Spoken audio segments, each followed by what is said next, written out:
स्वर ज्ञान जो है एक अनंत अनादि शिव से जीव तक की यात्रा है।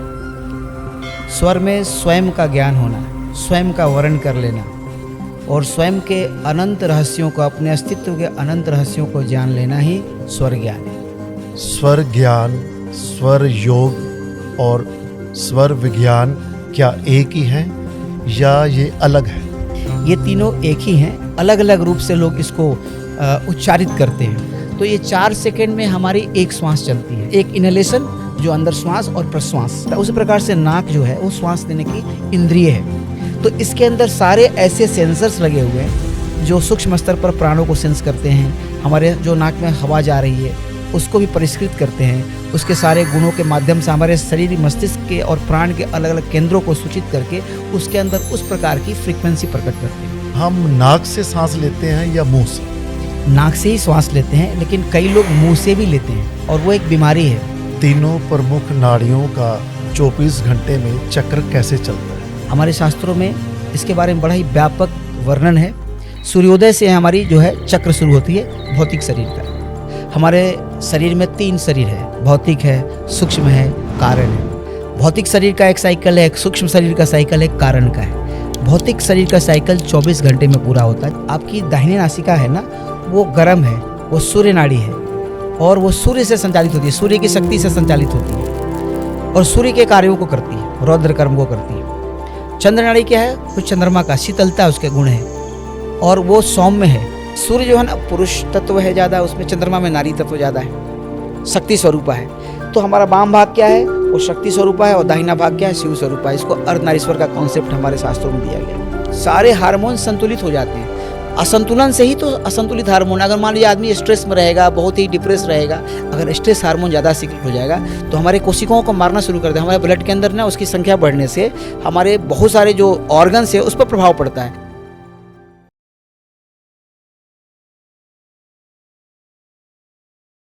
जब बच्चे का जन्म इस पृथ्वी पर होता है, पहली सांस के साथ वह रोता है और अंतिम सांस अर्थात मृत्यु तक ये सांसों का चक्र चलता है। इसी में जीवन है और जीवन में सुख और दुख है।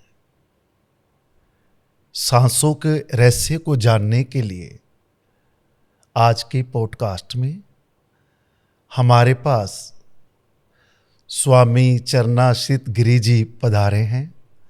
इनसे जानेंगे सांसों का रहस्य, सांसों का ज्ञान। स्वामी जी, आपका बहुत बहुत स्वागत है जी। नमो नारायण। दिल से स्वागत करते हैं। मेरा पहला प्रश्न सांसों से है। आम मनुष्य जब सांस लेता है उसे सांस का ज्ञान नहीं, और इसी विषय पर आज हम बात करेंगे। मेरा पहला प्रश्न है, स्वर ज्ञान क्या है और स्वर किसे कहते हैं, अर्थात स्वर का अर्थ क्या है? स्वर ज्ञान जो है एक अनंत अनादि शिव से जीव तक की यात्रा है। स्वर में स्वयं का ज्ञान होना, स्वयं का वर्ण कर लेना और स्वयं के अनंत रहस्यों को, अपने अस्तित्व के अनंत रहस्यों को जान लेना ही स्वर ज्ञान है। स्वर का मतलब शब्द भी होता है, वाणी भी होता है, संगीत में भी स्वर होते हैं जो एक तारतम्य, एक निनाद के साथ जब वो उठते हैं तो लोग मंत्रमुग्ध हो जाते हैं। और वही स्वर अगर बिगड़ा हुआ है तो लोगों को नॉइज और उससे सिर दर्द भी हो जाता है। उसी प्रकार से सृष्टि में भी एक स्वर चल रहा है, एक ऊर्जा का एक साम्राज्य है, एक सृष्टि है जिससे सब कुछ संचालित हो रहा है। हमारे अंदर भी वही ऊर्जा विद्यमान है। यत ब्रह्मांडे तत्पिंडे, जो ब्रह्मांड में है वही हमारे पिंड में। तो वो ऊर्जाओं में जब तारतम्यता हो, जब ऊर्जाएं संतुलित हों और सही रूप से एक रूप होकर ब्रह्मांड की ऊर्जा के साथ मिल के अगर कार्य करती हैं तो वही स्वर योग कहलाता है और वही प्रकृति के साथ एक होना भी कहलाता है। अगर वही बिगड़ा हुआ है तो उसको विकृति बोलते हैं और वही जो है पुनः हमारे नाश का, दुख का कारण बनता है। तो स्वर ज्ञान अगर संक्षेप में बोले तो हमारे शिव से जीव तक की यात्रा में जो एक चीज़ कभी बदलती नहीं है, कभी उसका अंत नहीं होता है, कभी उसका नाश नहीं होता है, वही स्वर है। और वही स्वर हमारे जीवन के जन्म से मृत्यु पर्यंत जो भी कार्य होते हैं उसको सकारात्मक और नकारात्मक रूप से संचालित करता है। वही स्वर, वही ऊर्जा हमारे कर्म और प्रारब्ध को अपने जीवन में, हमारे जीवन में परिस्थितियों के रूप में प्रकट करके हमें सुख दुख, लाभ हानि, जय पराजय इत्यादि जो भी हम अनुभव करते हैं वो सब कुछ स्वर के माध्यम से होता है। और ये स्वर हमारे श्वासों के साथ जुड़ा हुआ है। जो श्वास है वो एक ही है पूरे ब्रह्मांड में, जिसको स्वर बोलते हैं। शिव से जीव तक जितने भी जीव चराचर जगत में हैं, जितने भी प्राणी हैं, वनस्पति हैं, उस एक स्वर से जुड़े हुए हैं, जिसको बोलते हैं एक ही ब्रह्म है। बोलते हैं कि हमारे शरीर में जो आत्मा है वही ब्रह्म है, अयात्मा ब्रह्म। तो ये स्वर ज्ञान और स्वर जो है वही एक ऊर्जा से हमारे साथ हमारे अस्तित्व को जोड़ती है। और जब हम उस ऊर्जा को पहचान लेते हैं तो ऊर्जा जो काल का भी माध्यम है, काल भी इसी पर आरूढ़ हो करके हमारे जीवन के परिस्थितियों को जन्म देता है। तो काल का निवास भी स्वर पर है। तो स्वर स्वयं से महाकाल का रूप है। काल का भी जो देवता है उसको महाकाल बोलते हैं, इसीलिए स्वर ज्ञान को महाकाल विद्या भी कहा गया है। तो काल जब स्वर पर आरूढ़ होता है तो एक सामान्य मनुष्य को, किसी को कुछ पता नहीं चलता है कि काल कैसे कार्य कर रहा है। लेकिन जब हम स्वर ज्ञान से युक्त हो जाते हैं तो काल की हर चाल को पहचान करके हम उसके गति को बदल करके अपने जीवन में अभिष्ट सिद्धि की प्राप्ति कर सकते हैं। अगर दुर्भाग्य है तो सौभाग्य में बदल सकते हैं। हमारे जीवन में क्लेश, बीमारियां लिखी हुई हैं और हमारे शरीर के अंदर विकार उत्पन्न हो रहे हैं, तो उसको स्वर के माध्यम से पहचान करके उन विकारों को तत्क्षण हम नष्ट कर सकते हैं, बदल सकते हैं। जो विकार, जो बीमारियां सूक्ष्म स्तर पर प्रकट हो रही हों, जो कुछ महीनों में व्यापक स्वरूप लेकर के हमारे शरीर में प्रकट होने वाली हैं, उसको भी हम स्वर के माध्यम से पहचान के उसी समय उसका जो है नाश कर सकते हैं और उसको पुनः एक रूप बना करके हमारे अंदर के और ब्रह्मांड के जो प्राण हैं, जो तत्व हैं, उनको एक वाइब्रेशन, एक फ्रीक्वेंसी मिला करके जो उसके अंदर डिस्टॉर्शन है, विकृति उत्पन्न हो रही है, उसको शांत करके जो हमारे कर्मों से आई थी, क्योंकि हमें स्वर का ज्ञान है, तो काल के गति को बदल करके जीवन में हम हर एक फील्ड में जो भी हमारे जीवन में क्षेत्र हैं, सभी क्षेत्रों में अभिष्ट सिद्धि को प्राप्त कर सकते हैं। और अंत में सब कुछ को प्राप्त करके जीवन में सांसारिक जितनी भी उपलब्धियां हैं और जो आध्यात्मिक उपलब्धियां हैं, जो आत्मा से, अपने स्वयं से जुड़ा हुआ है, दोनों को प्राप्त करके अंत में परम धाम मोक्ष की प्राप्ति कर सकते हैं। आज का जो हमारा विषय है श्वास, श्वास को ही आप स्वर कहते हैं। मेरा प्रश्न ये है, स्वर ज्ञान, स्वर योग और स्वर विज्ञान क्या एक ही हैं या ये अलग है? ये तीनों एक ही हैं, अलग अलग रूप से लोग इसको उच्चारित करते हैं। स्वर ज्ञान, स्वर विज्ञान और स्वर महाविज्ञान, नाना प्रकार के ऐसे शब्द होते हैं जो सिमिलर होते हैं लेकिन उच्चारण अलग अलग तरीके से किया जाता है। एक स्वर ज्ञान जो हम संगीत में सीखते हैं, कई बार क्या होता है कि लोग स्वर ज्ञान से संगीत को भी समझने लगते हैं। स्वर ज्ञान और स्वर हाँ, तो स्वर जो है ना, उसमें साउंड तो है ही, हमारे स्वर में भी साउंड है।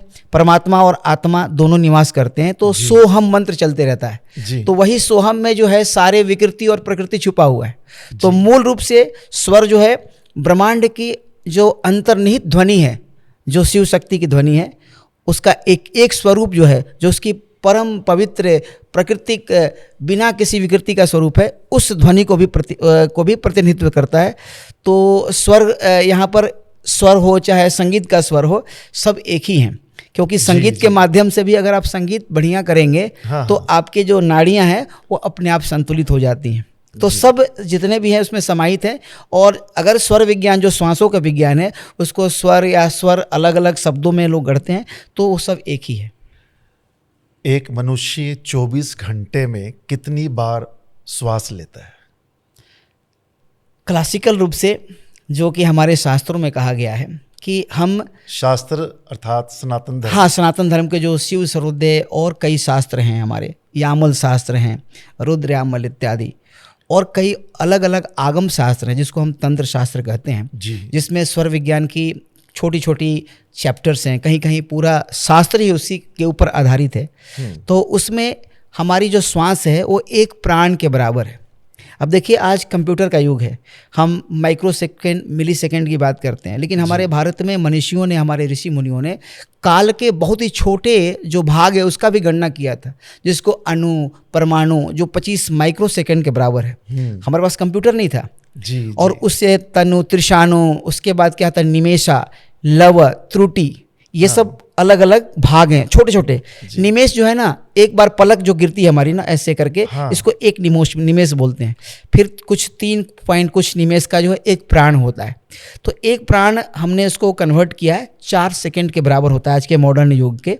तो ये 4 सेकंड में हमारी एक श्वास चलती है, जिसको एक प्राण 4 सेकंड में 4 सेकंड एक श्वास, एक इनहेलेशन जो अंदर श्वास और प्रश्वास, ये 4 सेकंड।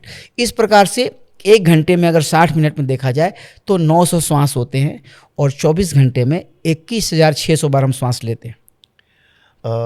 ये मतलब टेम्परेचर से इसका कोई मतलब नहीं, जैसे अफ्रीका में ज़्यादा गर्मी पड़ती है तो श्वास कम लेंगे, या जहाँ पर ठंड ज़्यादा पड़ती है तो श्वास कम लेंगे, ऐसा कोई चक्कर तो नहीं है सांसों का? अलग अलग जो परिस्थितियाँ होती हैं उसमें बढ़ता घटता है, श्वास की गति बढ़ भी जाती है। जैसे आप दौड़ते हैं, जब कोई एक्सरसाइज करते हैं तो श्वास की गति बढ़ जाती है, लेकिन निरंतर जो जीवन की जो हमारी प्रक्रिया चलती है, सुबह से लेकर शाम तक, रात्रि में सोते हैं, तो ये घटती बढ़ती रहती है। और मूलतः जो है ऐसा गणना किया गया है योगी मनीषियों द्वारा कि 21,600 हम टोटल श्वास लेते हैं। हो सकता है कि हम कभी 1 सेकंड में 50 श्वास भी ले लें 15 की जगह, लेकिन कभी ऐसा भी हो सकता है कि हम इतने रिलैक्स हों कि 1 मिनट में 7 श्वास लें, 8 श्वास लें, 10 श्वास लें। सामान्य रूप से एक मनुष्य जो है अगर वो रिलैक्स स्टेट में है, कोई मानसिक काम कर रहा है, अगर वो तनाव में नहीं है, किसी तरह के उसके अंदर कोई अंदर माइंड में कोई निगेटिव थॉट्स या कुछ ऐसा चीज़ नहीं चल रहा, जिससे परेशान है, तो उस व्यक्ति का जो श्वास लगभग 15 श्वास 1 मिनट में होता है। और उस हिसाब से देखा जाए तो जो शास्त्र में बात कही गई है वो 21,600 सही है। हमारे पास ये एप्पल वॉच है, तो इसमें मिलता है श्वास का रेट कितना है, तो ये लगभग वही देता है 15-16 पर श्वास आपका रात में जो पूरा रिपोर्ट देता है, तो एग्जैक्टली वो टैली करता है उससे। अच्छा जी। आम आदमी की धारणा ये है कि हम अपने मुंह से सांस लेते हैं, एक सांस अंदर आ जाता है, एक बाहर आता है, और जीने के लिए ऑक्सीजन की ज़रूरत पड़ती है। तो आप भ्रम दूर कीजिए आम आदमी का कि हम नाक से सांस लेते हैं या मुंह से। देखिए, नाक से ही श्वास लेते हैं, लेकिन कई लोग मुंह से भी लेते हैं।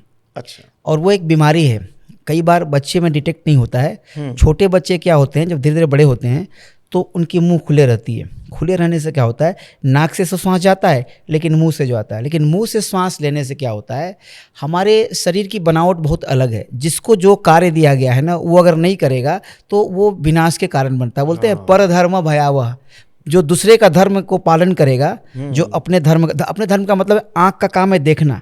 आँख खा नहीं सकता है, आँख बोलेंगे मैं खाऊंगा तो अंधा हो जाएगा, कान सुन सकता है, उसी प्रकार से नाक जो है वो श्वास लेने की इंद्रिय है।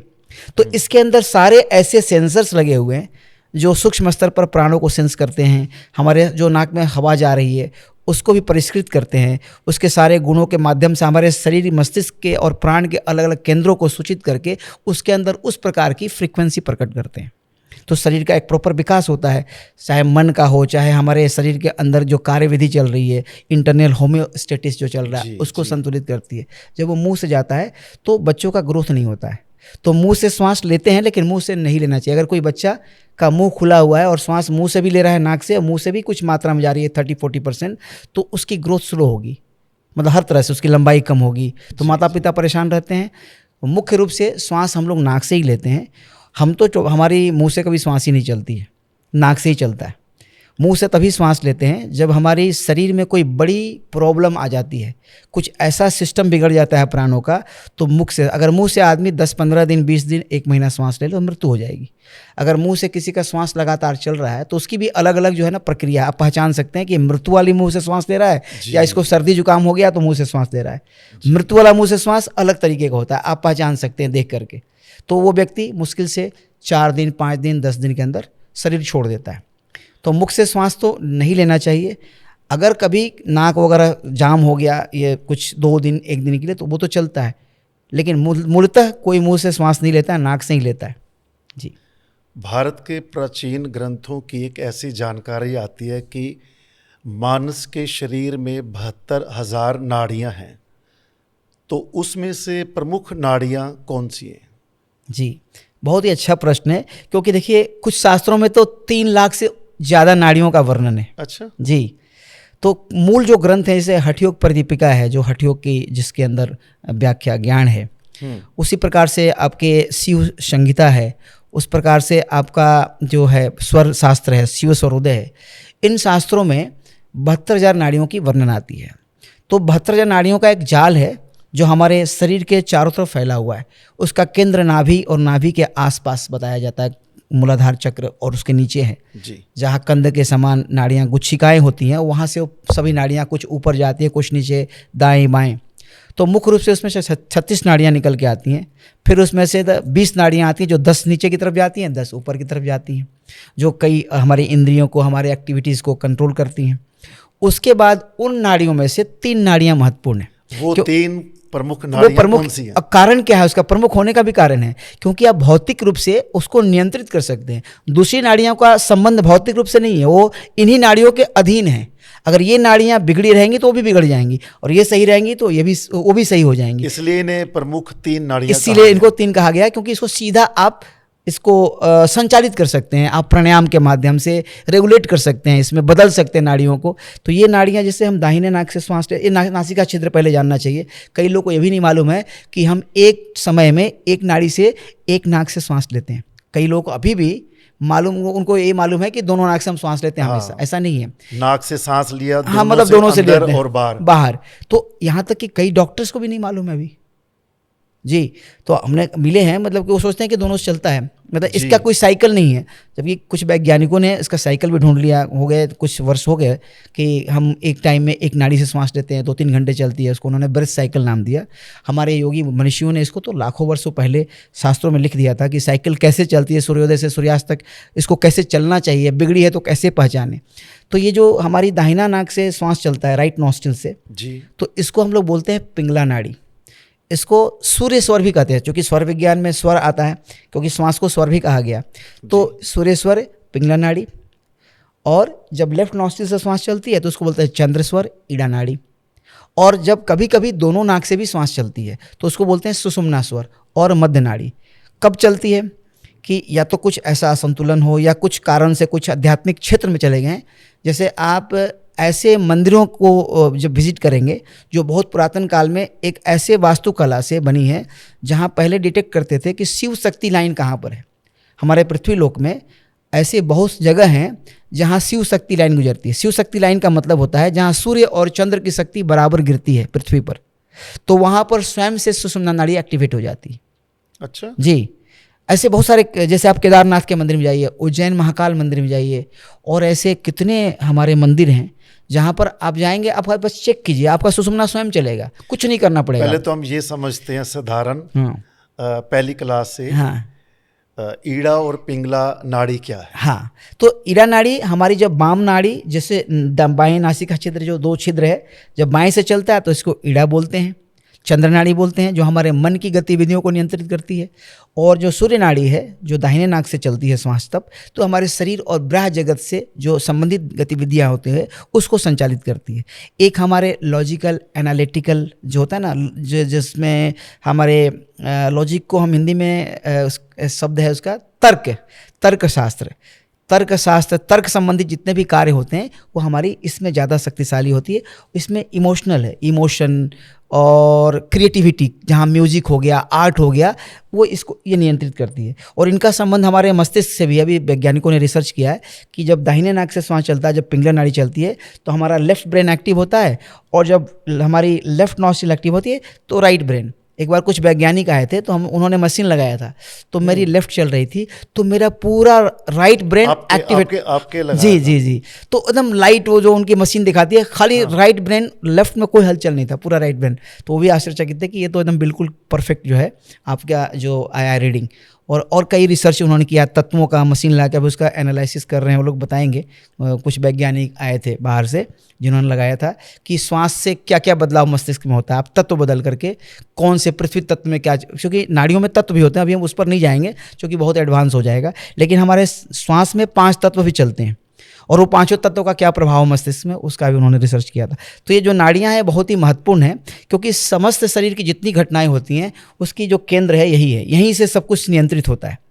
तो जैसे कि पिंगला नाड़ी चलेगा तो उसमें आप वही काम कर सकते हैं जो पिंगला नाड़ी जिसको सपोर्ट करती है। इसके विपरीत कार्य करेंगे तो उसमें सफलता नहीं मिलेगी। अब पिंगला में आप स्थिर कार्य नहीं कर सकते हैं, पिंगला में रौद्र कर्म करेंगे, आप चर कार्य करेंगे जिसका रिजल्ट आपको ज्ञात नहीं है जी। तो उस तरह का। लेकिन ईड़ा नाड़ी है, स्थिर कार्य करेंगे, शुभ कार्य करेंगे, सौम्य कार्य करेंगे। लेकिन सौम्य कार्य इसमें करेंगे तो इसमें आप रौद्र काम नहीं कर सकते, बहुत मेहनत वाला काम, बहुत फाइटिंग वाला, एक्सरसाइज करने वाला, वो ईड़ा में नहीं होगा। वो पिंगला जब चले तब करना चाहिए। और सुषुम्ना में जितने भी आध्यात्मिक कार्य हैं, जैसे ध्यान है, मंत्र जाप है, ईश्वर और परमात्मा से संबंधित जो भी सिमरन लोग करते हैं, साधनाएं करते हैं, वो सुषुम्ना में हजारों लाखों गुना ज़्यादा फल देगा। जैसे आपने एक माला जप किया पिंगला में और एक सुषुम्ना में किया, तो जो पिंगला वाला है उसका जो प्रभाव, जो फ्रीक्वेंसी हमारे शरीर पर उसका जो स्पंदन का प्रभाव पड़ेगा, जो हमारे ऊर्जाओं में बदलाव लाएगा, उससे हजारों गुना ज़्यादा बदलाव सुषुम्ना में लाएगा वो आध्यात्मिक जगत में। तो अगर हम पिंगला नाड़ी में जप कर रहे हैं तो उसका इम्पैक्ट ज़्यादा नहीं होगा, लेकिन सुषुम्ना में कर रहे हैं। अब वो जप किस लिए कर रहे हैं ये भी इंपॉर्टेंट है। अगर हम आत्मकल्याण के लिए कर रहे हैं तो सुषुम्ना में करना है, लेकिन हम जगत में कुछ प्राप्त करने के लिए कोई जप और अनुष्ठान कर रहे हैं तो वो शुभ कार्य में आएगा। पुष्टि तुष्टि के कार्य होते हैं ना, हम किसी को खुश करना चाहते हैं, देवता को, किसी शक्ति को, तो फिर लेफ्ट नॉस्ट्रिल में जब बायां जब सांस चलता है उसमें करना चाहिए उसको। तीनों प्रमुख नाड़ियों का 24 घंटे में चक्र कैसे चलता है? हमारे शास्त्रों में इसके बारे में बड़ा ही व्यापक वर्णन है। सूर्योदय से हमारी जो है चक्र शुरू होती है भौतिक शरीर का। हमारे शरीर में 3 शरीर है, भौतिक है, सूक्ष्म है, कारण है। भौतिक शरीर का एक साइकिल है, एक सूक्ष्म शरीर का साइकिल है, कारण का है।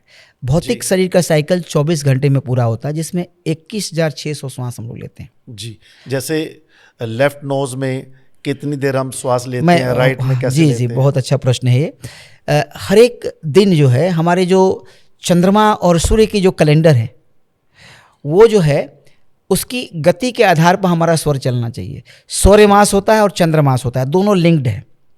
तो जैसे कि जब हमारी मेष मंथ होती है, वृषभ मंथ होती है, जब सूर्य किसी राशि में प्रवेश करते हैं तो सौर्य मास उसको बोलते हैं जी। और उसी के आधार पर हमारा चंद्रमास का निर्माण होता है। आपने सुना होगा अधिक मास, 6 मास, तो वो उसी से सब बनता है। दोनों हमारा ल्यूनो सोलर कैलेंडर है। तो हमारी जो तिथियां हैं जो ल्यूनर कैलेंडर के, जिसमें चंद्रमास बोलते हैं, चैत्र वैशाख, उसमें 2 पक्ष होते हैं, शुक्ल पक्ष होता है और कृष्ण पक्ष होता है। तो शुक्ल और कृष्ण पक्ष में आपको एक खास तिथि में एक खास नाड़ी चलना चाहिए। जैसे कि शुक्ल पक्ष के 3 दिन प्रतिपदा, द्वितीया, तृतीया को चंद्र नाड़ी मतलब लेफ्ट नॉस्ट्रिल से श्वास चलना चाहिए सूर्योदय के टाइम में। अगर उससे नहीं चलेगी तो वो दिन आपका खराब जाएगा, हर जगह बाधाएं, क्लेश उत्पन्न होगा। लेकिन उस दिन अगर वो चंद्र नाड़ी चलेगी तो आप देखेंगे कि हर जगह हमारा जो कार्य है, किसी तरह के कार्य करते हैं, जीवन में अनुकूलता है, बड़ा ही सहज रूप से सब कुछ हो रहा है। लेकिन अगर विपरीत चलती है तो बिगड़ जाता है। तो इनका एक साइकिल है, उस साइकिल के विपरीत चलती है तो हमारे जीवन पर उसका प्रभाव पड़ता है। साइकिल का टाइमिंग क्या है? सूर्योदय के टाइम से शुरू होता है और 2.5 घड़ी या 1 घंटे के हिसाब से 24 घंटे नाड़ियाँ बदलती हैं। अगर सूर्योदय में ईड़ा नाड़ी मतलब चंद्र नाड़ी शुरू हुई जिस दिन, और किसी दिन पिंगला भी होता है, 3 दिन ईड़ा 3 दिन पिंगला के हिसाब से चलते रहता है। तो जिस दिन चंद्र नाड़ी से शुरू होगा तो अगले जो घंटा होगा वो सूर्य नाड़ी होगा, उसके बाद वाला फिर चंद्र होगा। 1 घंटे बाद हाँ, लगभग चेंज होता है। दर्शकों के लिए आसान शब्दों में बात करें तो हम 1 घंटा लेफ्ट से सांस लेते हैं, फिर अपने आप चेंज होता है, राइट से लेते हैं। हाँ, लेकिन कई बार हमारे शरीर में प्राणों में असंतुलन होता है कर्मों के माध्यम से। अगर हमारे कर्म में कोई बीमारी लिखा है तो जब तक प्राण बिगड़ेंगे नहीं तब तक बीमारी होगा नहीं। तो हमारे विकृतियाँ, हमारे लाइफ स्टाइल, खाने पीने और सोचने के तरीके से, चाहे राग द्वेष नहीं करते हैं लोग, काम क्रोध लोभ, इसके प्रभाव से वशीभूत होकर नाड़ियाँ बिगड़ती हैं। उसके संतुलन में जो है ऊर्जाएं, विकृतियाँ उत्पन्न होती हैं। तो उस विकृतियों से क्या होता है, जो साइकिल बिगड़ जाता है। तो कभी क्या होगा, 4 घंटा एक ही नाड़ी चल जाएगा। अच्छा, हाँ, ऐसा भी होता है। हाँ, कभी 6-6 घंटा चल जाएगा, कभी कभी अल्टरनेट करेगा, तो शरीर का संतुलन बिगड़ जाता है। तो उससे क्या होता है, आपका मानसिक तनाव भी होता है, सांसारिक जो जगत में आप कार्य करते हैं उसमें भी असफलता और बहुत तरह की परेशानियां उत्पन्न होती हैं। ये तो आज सारे जगत का यही हाल है, जो बुरा हाल है जी। तो हम ये समझे कि इनका नाड़ियों का संतुलन बिगड़ा हुआ है। बिल्कुल बिल्कुल। अगर नाड़ी संतुलित होगी, स्वर बल है, ये जो स्वर है ना, इस सृष्टि का सबसे बड़ा बल है जो काल को भी बस में कर लेता है। तो अगर स्वर आपका संतुलित है जी, तो आपके नर्वस सिस्टम, आपका इंटरनल होम्योस्टेटिस, जो सारे फिजियोलॉजी हैं, साइकोलॉजी ये सब परफेक्ट चलेगी, ना डिप्रेशन होगा, न ज़्यादा आदमी ओवर एक्टिव होगा, बड़ा संतुलित रहेगा। तो नाड़ियों के प्रभाव से हमारे शरीर के सारे और मन की सारी गतिविधियां संतुलित होती हैं। लेकिन अगर ये बिगड़ गया तो सब कुछ असंतुलित हो जाता है। आजकल देखिए बहुत डिप्रेशन के केस आ रहे हैं और नाना प्रकार के, क्योंकि ये हमारी लाइफस्टाइल, हमारा जो सोसाइटी जिस रास्ते पर चल रहा है उसके कारण से नाना प्रकार के विकृतियाँ उत्पन्न हो रही हैं। उन विकृतियों से नाड़ियाँ, ऊर्जाएँ प्रभावित हो रही हैं और फिर हमारी नाड़ियों का जो चलन है वो बिगड़ जाता है। वो साइकिल के हिसाब से नहीं चलती हैं। दिन का 12 भाग होता है, रात का 12 भाग। अगर दिन 11 घंटे का है तो एक नाड़ी 55 मिनट की होगी, दिन 12 घंटे का तो एक नाड़ी 1 घंटे की होगी, रात 13 घंटे का तो 1 घंटे 5 मिनट की एक नाड़ी होगी, क्योंकि दिन रात बढ़ता घटता है ना। तो 12 भाग दिन का होता है, 12 रात का, उसके हिसाब से नाड़ियाँ चलती है, लगभग 1 घंटे के आसपास चलती हैं। धर्म में एक कहावत है, जैसा अन्न वैसा मन। तो मेरा नेक्स्ट विषय जो सब्जेक्ट है वो है भोजन, कि तन और मन पर भोजन का असर होता है। जो भी हम भोजन ग्रहण करते हैं, तो भोजन का नाड़ियों से भी संबंध है।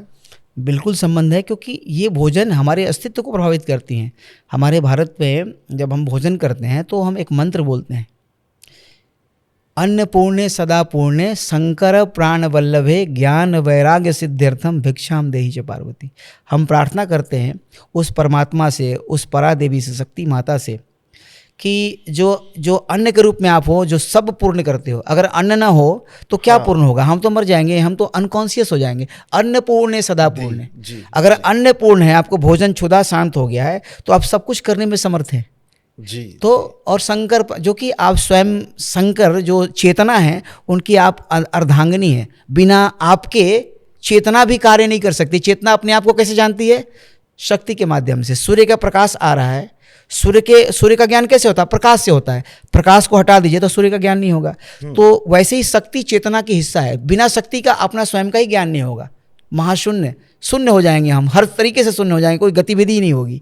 तो शंकर प्राण वल्लभ ज्ञान वैराग्य सिद्ध्यर्थम, जो भी हमारे जीवन में ज्ञान, जो हमारे अंदर की दिव्य चक्षु है जो खुलती है, जिससे हम विराट को, ईश्वर को, संसार को एक रूप में देखते हैं, हमें वो ज्ञान मिलता है जिससे कि हम समझते हैं कि हम तो सब एक ही चीज़ से बने हैं, एक ही परमात्मा के संतान हैं। और फिर वैराग्य, मतलब वैराग का मतलब होता है कि सजग। वैराग का लोग गलत अर्थ ज़्यादा ले लेते हैं कि सब कुछ छोड़ना। वैराग जो है ऐसा नहीं है। वैराग का मतलब सजगता। जहाँ सजगता है वहाँ वैराग्य है। जैसे आप मूवी देखते हैं तो उसमें देखते हैं कई बार लोग इमोशनल होकर रोने लगते हैं, लेकिन जब देखते हैं कि तो मूवी है, जो व्यक्ति मर गया या कुछ हो गया घटना, ये तो ऐसी एक्टिंग है। जैसे ही उसको उसका ज्ञान हो जाता है, उसकी आंखें रुक जाती है, तो सजगता आ जाती है कि तो मैं मूवी देख रहा हूँ। लेकिन जब वो भूल जाता है कि मूवी देख रहे हैं तो फिर उसी में बह जाता है। तो जब हम सजग होते हैं जीवन में और ज्ञान एक साथ और सजगता के साथ जीते हैं, सिद्ध हो जाते हैं, पर फिर हमको सारा ज्ञान हो जाता है। तो जहाँ अन्न है ना, अन्न उसका मूल केंद्र है। आपने कहा जैसा अन्न वैसा मन, बिल्कुल सत्य है कि जो अन्न हम ग्रहण कर रहे हैं इस सृष्टि की ऊर्जा से बना हुआ है, सूर्य चंद्र की ऊर्जा से बना है, शिव शक्ति की ऊर्जा से बना हुआ है। सूर्य की प्रकाश और चंद्रमा की अमृत जब पड़ती है किसी पौधे पर, तभी उसमें फल का निर्माण, बीज का निर्माण होता है। और जब हमारे अंदर जाता है तो फिर क्या होता है? वही रसों में परिवर्तित होता है। वही रस ऊर्जा, प्राण बनते हैं। वही प्राण से मन को ऊर्जा मिलती है। उसी मन से मन के विचार उत्पन्न होते हैं। उसी विचार से हम नई घटनाओं को जन्म देते हैं। तो अगर तामसिक भोजन होगा या भोजन हम ढंग से नहीं करेंगे, उसको ऐसे ही जैसे होता है ना कि जैसे जो जीव जंतु खाते हैं, जैसे दौड़ के कुत्ते बिल्ली खाते हैं, वैसे मनुष्य को नहीं खाना चाहिए, क्योंकि हम कुत्ते बिल्ली नहीं हैं। हमें तो भगवान ने विवेक बुद्धि दिया हुआ है। तो भोजन को वैसे ग्रहण करेंगे कि ये तो ब्रह्म है। अन्नम ब्रह्म कहा गया ना, अन्न ही ब्रह्म है, क्योंकि वही सब कुछ देता है। अन्न नहीं रहेगा तो अस्तित्व समाप्त हो जाएगा। तो अन्न रूपी जो ब्रह्म का स्वरूप है, जो हमारे चैतन्यता को, हमारे जीवन के निरंतरता को बनाए रखता है, तो उसको हमको सही तरीके से करना चाहिए। सात्विक भोजन करना चाहिए। लोग कहते हैं कि हाँ, नॉनवेज खाना हमारा अधिकार है। ऐसा कैसे हो सकता है कि हम किसी का नाश करके खाएं? तो हमारे प्रकृति ने कितने फल, कितने विविध प्रकार के अन्न दिए हैं, स्वादिष्ट भोजन। तो सात्विक भोजन करना चाहिए। तामसिक भोजन करने से क्या, मन में तामसिक नकारात्मक भाव उत्पन्न होंगे, मूढ़ता आएगी। मूढ़ जो है ना, तमस का रूप होता है। तो इस प्रकार से जो भोजन है वो बहुत ज़रूरी है। भोजन जब करते हैं तो हमारी जो स्वर की 25 भाग होते हैं, उसमें से 5 इंद्रिय होते हैं। इंद्रिय भी स्वर का हिस्सा है, क्योंकि स्वर में 5 तत्व है। उसी 5 तत्वों का 5 ज्ञान इंद्रिय हैं। तो जब हम देखते हैं भोजन को, तो पहले भोजन दृष्टि में आती है, तो वहाँ से हमारी दृष्टि हमारे अंदर की शक्तियों को बता देती है कि भोजन के कैसे हैं। भोजन सात्विक है, राजसिक है, तामसिक है। फिर हमारा शरीर उसके लिए तैयार होना शुरू होता है, फिर हमारी हाथ स्पर्श करती है, फिर हमारे नाक के पास हमारी जीभ पर जाता है रचना में, तो हमारे शरीर को मालूम होता है कि इस भोजन में कितने तत्व हैं, कौन कौन से इसके अंदर विटामिन हैं, मिनरल्स हैं, प्रोटीन हैं। आज की भाषा में जी। जो विज्ञान, हमारी जो योग की भाषा, उसमें रस बोलते हैं, कौन से रस इसके अंदर है जो हमारा कौन सा पोषण करेंगे, उसके हिसाब से एंजाइम कौन से सिक्रेट होना चाहिए, कितने होना चाहिए, उतना पेट को पहले मालूम होता है। और फिर जब उसको हम खाते हैं तब वही भोजन अमृत के समान काम करता है। लेकिन वही भोजन अगर हम गलत तरीके से खाते हैं, बिना सजगता के खा रहे हैं, टीवी देख रहे हैं, तो हमारे ना मन को कुछ मालूम होता, ना इंद्रिया उसको ऑब्जर्व करती है, तो वही भोजन पेट में जाकर के सड़ने लगता है और सड़ के बीज के समान काम करता है, बीमारियों को जन्म देता है और हमारे जीवन में नाना प्रकार के कष्ट उत्पन्न करता है।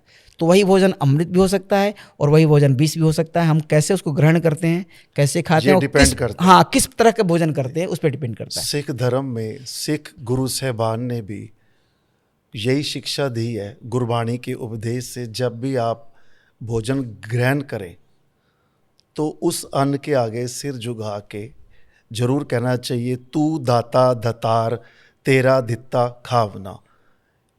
हे दाता, ये सब तेरी दात है जो हम भोजन के रूप में खाने लगे हैं।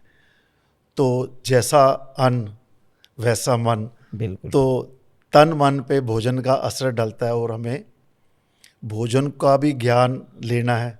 स्वर ज्ञान का ज्ञान ऋषियों मुनियों से चला आ रहा है और ये प्राचीन ज्ञान जो कई वर्षों से चला आ रहा है, इसका जन्म कहाँ से हुआ? ये ज्ञान तो सनातन है, आदिकाल से है, लेकिन हमारे शास्त्रों में जो वर्णन है ये शिव पार्वती रूपी संवाद के रूप में प्रकट हुआ। एक कालखंड में एक बार भगवान शंकर और माता पार्वती, जो अपने अखंड निरंजन निराकार स्वरूप में अपने अनंत शक्तियों, योग शक्तियों से विभूषित स्वरूप में, उनके अंदर एक ऐसी भाव आया कि हम चल के अपनी लीला देखते, हमने जो सृष्टि बनाई है वो कैसे चल रही है। तो दोनों ने अपने निराकार स्वरूप से, अपने ही योग माया से साकार रूप धारण किया, अपने समस्त शक्तियों को अपने नियंत्रण में रख करके। वो चूँकि ईश्वर थे तो उन्होंने सब कुछ अपने अंदर धारण करके और सभी लोकों से होते हुए पृथ्वी लोक में आ गए। जब वो भ्रमण कर रहे थे तो उन्होंने देखा कि एक व्यक्ति बड़ा ही नियमित तरीके से योग साधना कर रहा है, वैदिक तरीके से रह रहा है, हर चीज़ सृष्टि के नियम के हिसाब से कर रहा है, लेकिन उसके जीवन में बहुत ही दुर्भिक्ष है, बहुत प्रकार के समस्याएं हैं। उसका पुत्र मर गया है, उसकी गौएँ मर गई, उसको कोई भिक्षा नहीं दे रहा है, कहीं जा रहा है तो कोई उसको काम नहीं मिल रहा है। और दूसरे तरफ वैसे ही जीवन जीने वाले, जो एक धर्मयुक्त, शास्त्रयुक्त, नियमित, जो ब्रह्मांड के किसी प्राणी को कष्ट नहीं दे रहा है, जो नियम है उससे चल रहा है और आत्ममुखी होकर के वो साधनात्मक जीवन जैसे वो व्यक्ति जी रहा है वो भी जी रहा है, तो उसके घर में धन्य धान्य, पुत्र पौत्र, गोत्र की वृद्धि हो रही है, हाथी घोड़े सब भरे पड़े हैं, अन्न भी भरा पड़ा है। और फिर आगे बढ़ के देखते हैं तो एक चोर जो गलत काम कर रहा है उसको राजा के सिपाही उल्टा लटका के मार रहे हैं, चिल्ला रहा है, करा रहा है। फिर देखते हैं कि एक दूसरा चोर वो सोने के सिंहासन बैठ के चोरी के धन का आनंद ले रहा है अपने परिवार के साथ। तो माता पार्वती ने भगवान शंकर से पूछा, नाना शास्त्र पुराण प्रभु दिन्हा, फिर मानुष दुख पार न किन्ना। आपने इतने ज्ञान दे दिए, सारे वेद शास्त्र दे दिए मनुष्य को, फिर भी मनुष्य दुख को पार नहीं कर पाया है। मैं जानती हूँ कि कर्म का रहस्य, हमारी ईश्वरीय तत्व का उसमें कोई भी इंटरफेरेंस नहीं है, हम कुछ नहीं करते हैं, व्यक्ति अपने कर्मों को ही भेजता है, वही उसके स्वरूप को बनाते हैं, वही उसके प्रारब्ध को बनाते हैं, पुनः वो जन्म लेता है, उसको भोगता है। लेकिन मैं चाहती हूँ कि आप वो ज्ञान प्रकट करें जो इन कर्म के बंधनों से मुक्त कर दे मनुष्य को, एक ऐसा ज्ञान जो काल के बंधन से मनुष्य को मुक्त कर दे और मनुष्य किसी जीवन में उस साधन को साध करके अपने जीवन में सर्व सिद्धि की प्राप्ति करे। और उसमें माता पार्वती पहला प्रश्न करती हैं कि देव देव महादेव कृपा कृत्वम ममोपरि सर्व सिद्धि करम ज्ञानम कथमस्व ममो प्रभो। वो बोलती है माता पार्वती, हे देवों के देव महादेव, आप सर्वज्ञ हैं, आप सब कुछ जानते हैं और निश्चित रूप से आपके अनंत चेतना से वो ज्ञान अभी नहीं प्रकट हुआ है जिससे कि सर्व सिद्धि की प्राप्ति मनुष्य कर पाए, क्योंकि आपके अनंत चेतना, अनंत भाव जो आप अपने अंदर संजोग करके रखे हुए हैं, उससे अगर कोई चीज़ प्रकट हो जाए तो सृष्टि में हर जगह वो व्याप्त हो जाएगा, उसके स्पंदन, और ऋषि मुनि सब उसको अपने समाधि में जाके स्वीकार कर सकते हैं, उसको ग्रहण कर सकते हैं, और फिर वो जो ज्ञान है वो संसार में प्रतिपादित हो सकता है गुरु शिष्य परंपरा के माध्यम से। तब भगवान शंकर फिर आगे माता बोलती हैं कि कथम ब्रह्मांड उत्पन्नम, ये ब्रह्मांड की उत्पत्ति कैसे हुआ, कथम वह परिवर्तते, इसके इस अंदर बदलाव कैसे होता है, कथम विलीयते देव, और इसका फिर लय कैसे हो जाता है, बद ब्रह्मांड निर्णयम, इस ब्रह्मांड का निर्णय कौन करता है। चूँकि मैं जानती हूँ सब कुछ, फिर भी जन कल्याण हेतु आप इसको अपने श्रीमुख से प्रकट करेंगे तो ब्रह्मांड में इसके रहस्य और इसके जो स्पंदन है प्रकट हो जाएंगे। और फिर भगवान शंकर प्रसन्न होकर बोलते हैं, हे पार्वती आप हमें बहुत ही प्रिय हैं, आपने ये बहुत ही सुंदर प्रश्न किया है, और इसीलिए मैं इस दिव्य ज्ञान को जो सबसे गूढ़ है, सबसे गोपनीय है, आज पहली बार प्रकट करूँगा। और तब भगवान शंकर बोलते हैं, निरंजनो निराकारो एको देवो महेश्वर, एक निरंजन निराकार हम दोनों का यामल स्वरूप है शिव शक्ति का, जो कि अखंड है, अनादि है, नित्य है, सनातन है, जिसका कभी जन्म नहीं हुआ, हम सदा से था, वो काल परिच्छिन्न है, काल तो बहुत बाद में, काल का हमारे से ही उसका उद्भव हुआ है। तो निरंजनो निराकारो एको देवो महेश्वर, एक महेश्वर स्वरूप हम लोगों का है, दोनों का यामल स्वरूप है, एक स्वरूप है। तस्मात् आकाश उत्पन्नम, उससे आकाश की उत्पत्ति हुई, आकाश मद वायु संभव, फिर वायु, वायु तेज अग्नि, तथा आप जल, तथा पृथ्वी समुद्भव, से फिर पृथ्वी का निर्माण हुआ। एतानी पंचतत्वानि, और इस तरह से ये पांच तत्व विस्तीर्णानि च पंचदा, पांच भागों में विभक्त होकर के सृष्टि के समस्त चीज़ों को धारण कर लिए, ब्रह्मांड को, खंड को, पिंड को। फिर आगे बोलते हैं भगवान शंकर, चूँकि बहुत ही इंपॉर्टेंट समझना है इसको, ब्रह्मांड खंड पिंडाद्या स्वर नैव ही निर्मिता, सृष्टि संहार करता च स्वर साक्षात महेश्वर। भगवान शंकर बोलते हैं कि जो ब्रह्मांड है, जो अनंत कोटि है, कितने ब्रह्मांड हैं, एक एक ब्रह्मांड में कितनी आकाश गंगाएं हैं, कितने ब्रह्मा हैं। तो वैसे ब्रह्मांड खंड, जिस भाग में हम लोग इस समय इस चर्चा को कर रहे हैं, जिस पृथ्वी लोक में हम बात कर रहे हैं, ये खंड और पिंड, इस पृथ्वी लोक में चराचर जगत में जो भी जीव जंतु वनस्पति प्रकट हुए जिनके अंदर जीवन है, ब्रह्मांड खंड और पिंड तीन भाग में बटा हुआ है। स्वर नैव निर्मिता, स्वर से ही इसका निर्माण हुआ है। ये कौन से ग्रंथ में लिखा हुआ है? ये शिव सर्वोदय में लिखा हुआ है। और सृष्टि संहार करता है, सृष्टि भी और संहार कौन करता है, स्वर ही करता है। हमारा श्वास ही हमारी सृष्टि करता है और श्वास से ही हमारा संहार होता है। जब पहला श्वास प्रवेश करता है तो सृष्टि हो जाती है, बच्चा बड़ा होने लगता है, युवा होने लगता है, और फिर वो सब कुछ प्रदर्शित करता है जीवन में, सब कुछ अनुभव करता है। और वही बच्चा से जब श्वास निकल जाती है तो उसका फिर अंत होता है। सृष्टि संहार करता है, हर चीज़, जीव जंतु सूर्य चंद्र सबका जो निर्माण होता है उनका अंत हो जाता है। स्वर साक्षात, स्वर क्या है, साक्षात महेश्वर है। ये बहुत बड़ा स्टेटमेंट है, स्वर साक्षात महेश्वर। हमने क्या कहा कि अनादि एक ही तत्व है, स्वर जो है ना अलग अलग नहीं है, एक ही स्वर है। स्वर साक्षात कौन है, महेश्वर, महाकाल का रूप है, हमारा स्वरूप है, अनंत है, अखंड है, अनादि है, नित्य है, सनातन है, जिसमें कभी बदलाव नहीं आता है, कभी जिसका नाश नहीं होता है, वो महेश्वर। पहले क्या बोले थे, निरंजनो निराकारो एको देवो महेश्वर, एक महेश्वर से सब प्रकट हुआ। और फिर लास्ट में क्या बोलते हैं, स्वर साक्षात महेश्वर, जो स्वर है यही साक्षात महेश्वर का स्वरूप है। और इसको जो समझ जाता है तो फिर वो व्यक्ति काल के बंधनों से मुक्त हो जाता है। हे पार्वती, जो आपने प्रश्न किया कि मनुष्य सभी तरह के कर्म बंधनों से कैसे मुक्त हो सकता है, तो स्वर एक ऐसा ज्ञान है जिससे कि समस्त विकृतियां जो मनुष्य अपने नाना प्रकार के जन्मों में, विभिन्न जन्मों में किया है, और इस जन्म में उन सभी कर्मों को लेकर जब जन्म लेता है तो वो कर्म पुनः उसके जीवन में वैसी परिस्थितियां उत्पन्न करते हैं, नकारात्मक सकारात्मक, पॉजिटिव नेगेटिव जो भी बोलते हैं, और जय पराजय लाभ हानि, फिर पुनः उसके कर्म की साइकिल चल पड़ती है। और फिर उसके मनमुखी जो भाव हैं, काम क्रोध लोभ मोह मात्सर्य, इससे युक्त होकर फिर वो नया नाना प्रकार के कर्म बनाता है और चलते रहता है। लेकिन जब व्यक्ति इस स्वर ज्ञान से, इसके तपस्या से, इसकी साधना से युक्त हो जाता है तो वही जो मनमुखी, जो उसके अंदर की जो भाव है वो आत्ममुखी होने लगते हैं। तो आत्मा का क्या गुण है, सत्य चित्त और आनंद। तो जब मनमुखी मनुष्य होता है तो कर्मों का निर्माण करता है और अनवरत जो है जन्म जन्मांतर तक उसमें फंसा रहता है। तो कैसे निकलेगा, क्योंकि अगर ऐसे तपस्या कि भाई तुम ये सब छोड़ दो, तो मनुष्य की जो आसक्ति होती है छोड़ नहीं सकता है।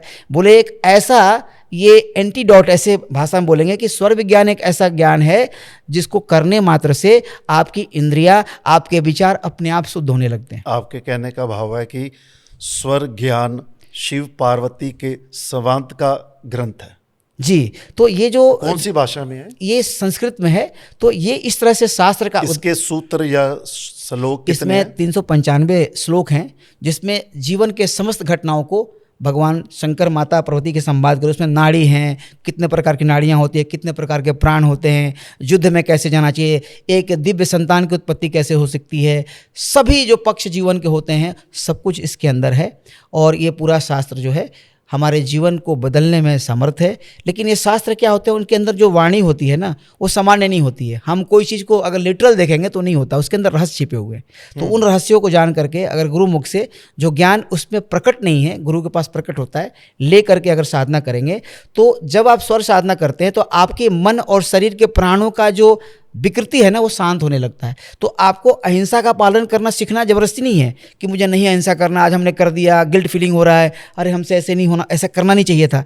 लेकिन जब आप स्वर साधना करते हैं तो स्वयं से आपके अंदर से अहिंसा, सत्य, अस्तेय, ब्रह्मचर्य, अपरिग्रह, जो यम नियम है, अपने आप प्रकट होने लगते हैं। आपको कोई प्रयास नहीं करना है। आप पिंगला नाड़ी में भोजन कीजिए, ईड़ा में जल पीजिए, और जो साधनाएं हम सामान्य रूप से एग्जाम्पल दे रहे हैं कि दाहिने नाक से श्वास चले तो भोजन करेंगे तो भोजन अमृत बनेगा, बाएं नाक से श्वास चले तो जल पीजिए।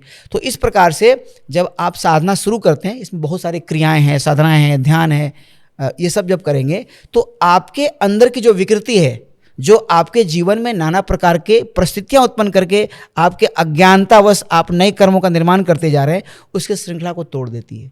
जब आप स्वर के हिसाब से कोई कर्म करते हैं तो उसका फल तो मिल जाता है, लेकिन उसका कोई कर्म फल बाद में नहीं आता है, तो वो कोई प्रारब्ध नहीं बना सकता है। और जो प्रारब्ध आपका आ रहा है, जो कि आपके जीवन में कुछ ऐसा गलत या अच्छा चीज़ को जन्म देने वाला है, उसको आप स्वर से पहचान सकते हैं कि अभी जो मेरा स्वर चल रहा है इसमें कार्य सिद्ध नहीं होगा।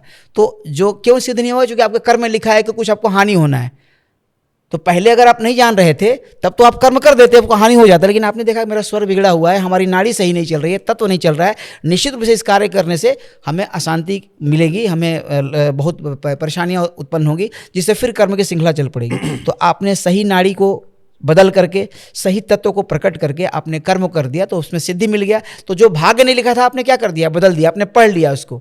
भाग्य ने कुछ करवाना चाहा आपसे, आपने पहले ही पढ़ लिया कि नहीं मैं नहीं करूँगा, और फिर आपने जो सृष्टि के ऊर्जा है और आपकी ऊर्जा को एक करके आपने उसको कर दिया, तो सिद्धि भी मिल गई और उसके कर्म का प्रभाव भी आपके आने वाले नए कर्मों पर नहीं पड़ेगा। तो अपने प्रारब्ध को भी चेंज किया, और चूंकि आपने कर्म किया तो उसके फल मिल गए, लेकिन उस कर्म से कोई नया कर्म का निर्माण भी नहीं होगा।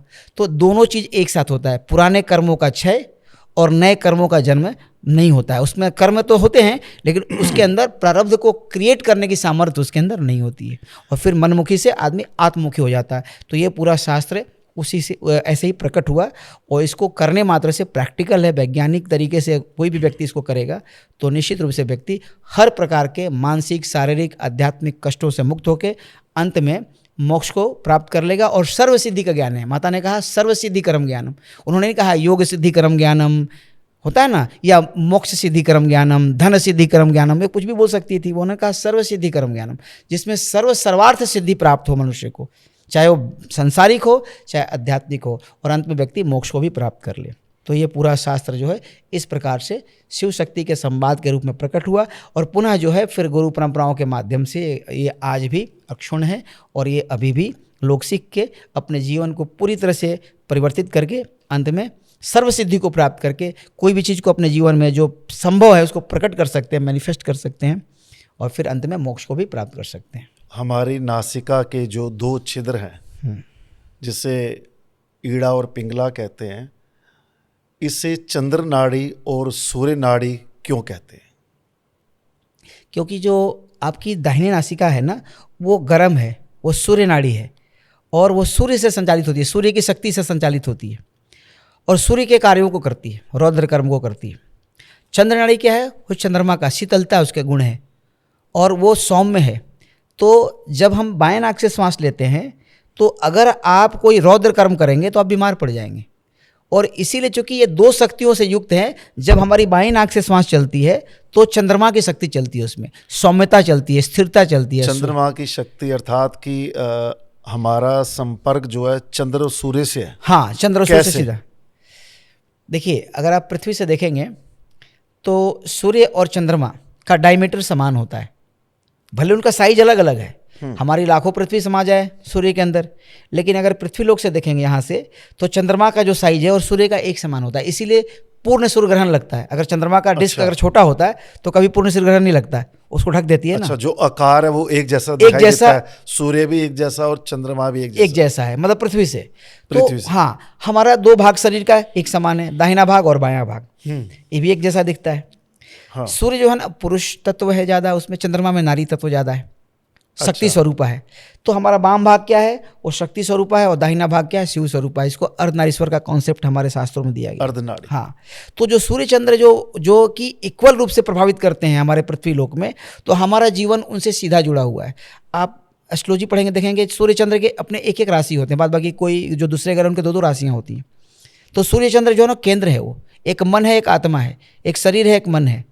और वो जो ऊर्जाएं हैं, चूंकि जो ब्रह्मांड है वही पिंड है, यत ब्रह्मांड है तत् पिंड है, जो ब्रह्मांड में वही इस पिंड में है।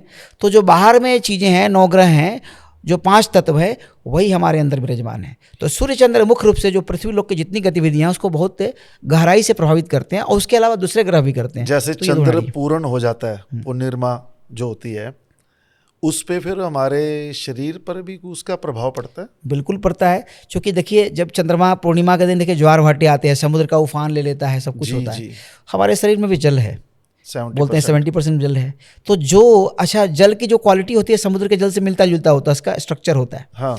तो जब समुद्र में आता है तो हमारे जल है, जल क्या है ना, हमारे मन को बहुत जल्दी से प्रभावित करता है, हमारे इच्छाओं को, कामनाओं को प्रभावित करता है जल जी। तो अगर हमारी चंद्र नाड़ी असंतुलित रहेगी तो पूर्णिमा के आसपास लोग बहुत ही डिस्टर्ब हो जाते हैं। कई बार हमने डॉक्टरों से संपर्क किया तो पता चला, कुछ लोगों ने रिसर्च भी शायद किया है, कोई बता रहा था, ध्यान में नहीं आ रहा है ठीक से, लेकिन किसी ने कभी बताया था कि बहुत सारे सुसाइड जो होते हैं ना पूर्णिमा के आसपास होते हैं। अच्छा जी, बहुत सारे सुसाइड लोग करते हैं ना, तो उस समय आसपास में पूर्णिमा हो गया, तो पूर्णिमा होगा एक दिन पहले बाद में, उसी टाइम में जब चंद्रमा पूर्ण होता है, तो उस समय क्या होता है, हमारे मन पर बहुत गहरा प्रभाव पड़ता है। और उसी प्रकार से अमावस्या में जो है ना वो सूर्य तत्व बढ़ जाता है, तो अमावस्या पे सूर्य तत्व हाँ बढ़ जाता है। तो बहुत सारी ऐसी जो घटनाएं होती हैं ना जो बहुत ज़्यादा एक्टिव हाई इंटेंसिटी की होती हैं, वो उस समय होती हैं, जिसमें अमावस्या में। तो अमावस्या की रात जो होता है वो एकदम अंधकार रात होती है, और चंद्रमा क्या होता है जिसमें पूरा प्रकाश होता है। तो दोनों का प्रभाव अलग अलग तरीके से होता है। चंद्र का जो अंधकार है अमावस्या पर, तो सूर्य का प्रभाव कैसे पड़ता है? क्योंकि जब चंद्रमा नहीं है तो सूर्य, 2 ही शक्ति यहाँ पर ज्यादा प्रभावित करती है। दिन है या रात है होगा तो सूर्य का प्रभाव होगा, चाहे रात हो। हाँ, रात भी क्यों ना हो, क्योंकि 2 ही चीजें। सूर्य का प्रभाव ऐसा नहीं है कि जैसे गर्मियों के दिन में अब जैसे सूर्य तप रहा है, हाँ, तो सर्दियों में उसका जो प्रकाश का तप है, ताप है, वो कम है, वो काउंटिंग नहीं है क्योंकि हम उसको अंदर से संतुलित कर लेंगे ना। अगर हमारी सूर्य की शक्ति बढ़ी हुई है तो चंद्र हम चालू कर लेंगे तो सूर्य को संतुलित कर देगा, और अगर चंद्र बढ़ा हुआ है तो सूर्य को हम चालू कर देंगे तो चंद्रमा संतुलित हो जाएगा।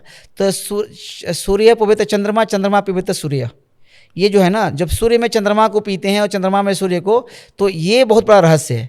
क्या है रहस्य? कि जो बाहर सूर्य चंद्र है वो हमारे अंदर है, तो जो बाहर में बदलाव, आपने जैसे कहा गर्मी बहुत ज़्यादा हो रही है, तो उसको हम कैसे संतुलित करेंगे? चंद्र नाड़ी को बढ़ा देंगे हम उस समय, तो हमारी जो है ना सूर्य की ऊर्जा को एकदम संतुलित कर देगा, तो हमारी पित्त को संतुलित कर देगा, हमारे अंदर एक संतुलन आ जाएगा, वात पित्त कफ तीनों संतुलित हो जाएगा। और जब चंद्र बढ़ गया है तो सूर्य को, इसीलिए शास्त्र में कहा गया कि रात्रि में जो है सूर्य नाड़ी चलाना चाहिए और दिन में चंद्र नाड़ी, क्योंकि दिन में सूर्य का प्रभाव रहता है और रात में चंद्रमा का प्रभाव रहता है। तो चंद्रमा दिन में सूर्य, रात में सूर्य नहीं रहता है, तो उसमें जब सूर्य नाड़ी करेंगे तो सूर्य की शक्ति आ जाएगी। और दिन में चूंकि सूर्य ऑलरेडी हैं तो चंद्रमा को जागृत करके हम चंद्र की शक्ति को लाते हैं।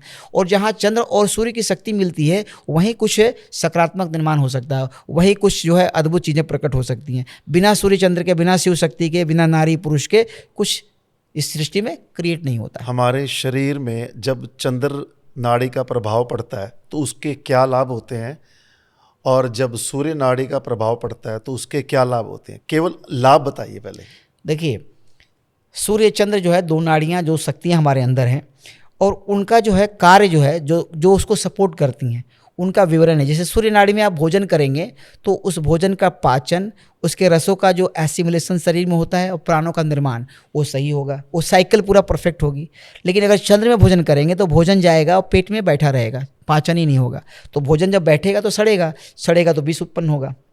तो उस प्रकार से चंद्र नाड़ी में जल पीना चाहिए।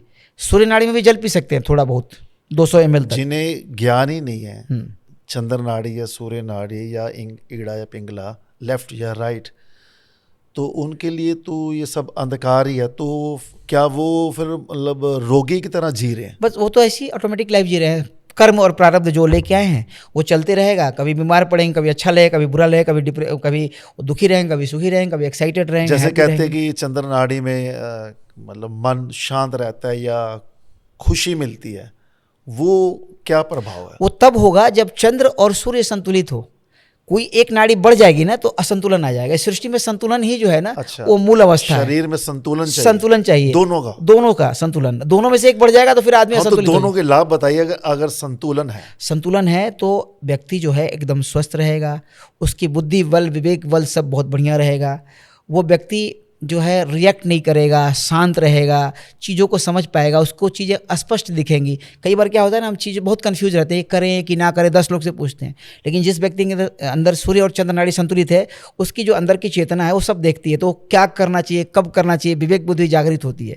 तो जब ये बैलेंस होता है ना तो व्यक्ति हर चीज़ संतुलित करता है और उसके अंदर ना तो बीमारी उत्पन्न होगा, ना तो मानसिक रूप से कमजोर होगा। उसकी विल पावर, उसकी सोचने की क्षमता, एग्जीक्यूशन की क्षमता, प्लानिंग की क्षमता, क्रिएटिविटी सब बड़ी, मतलब कि एक नेक्स्ट लेवल पर इंट्यूशन सब रहेगा। लॉजिकल माइंड भी उतना ही काम करेगा जितना उसका इंट्यूटिव और इमोशनल जो क्रिएटिविटी और जो आपका लॉजिक है, जब दोनों मिलता है तब इंट्यूशन होता है।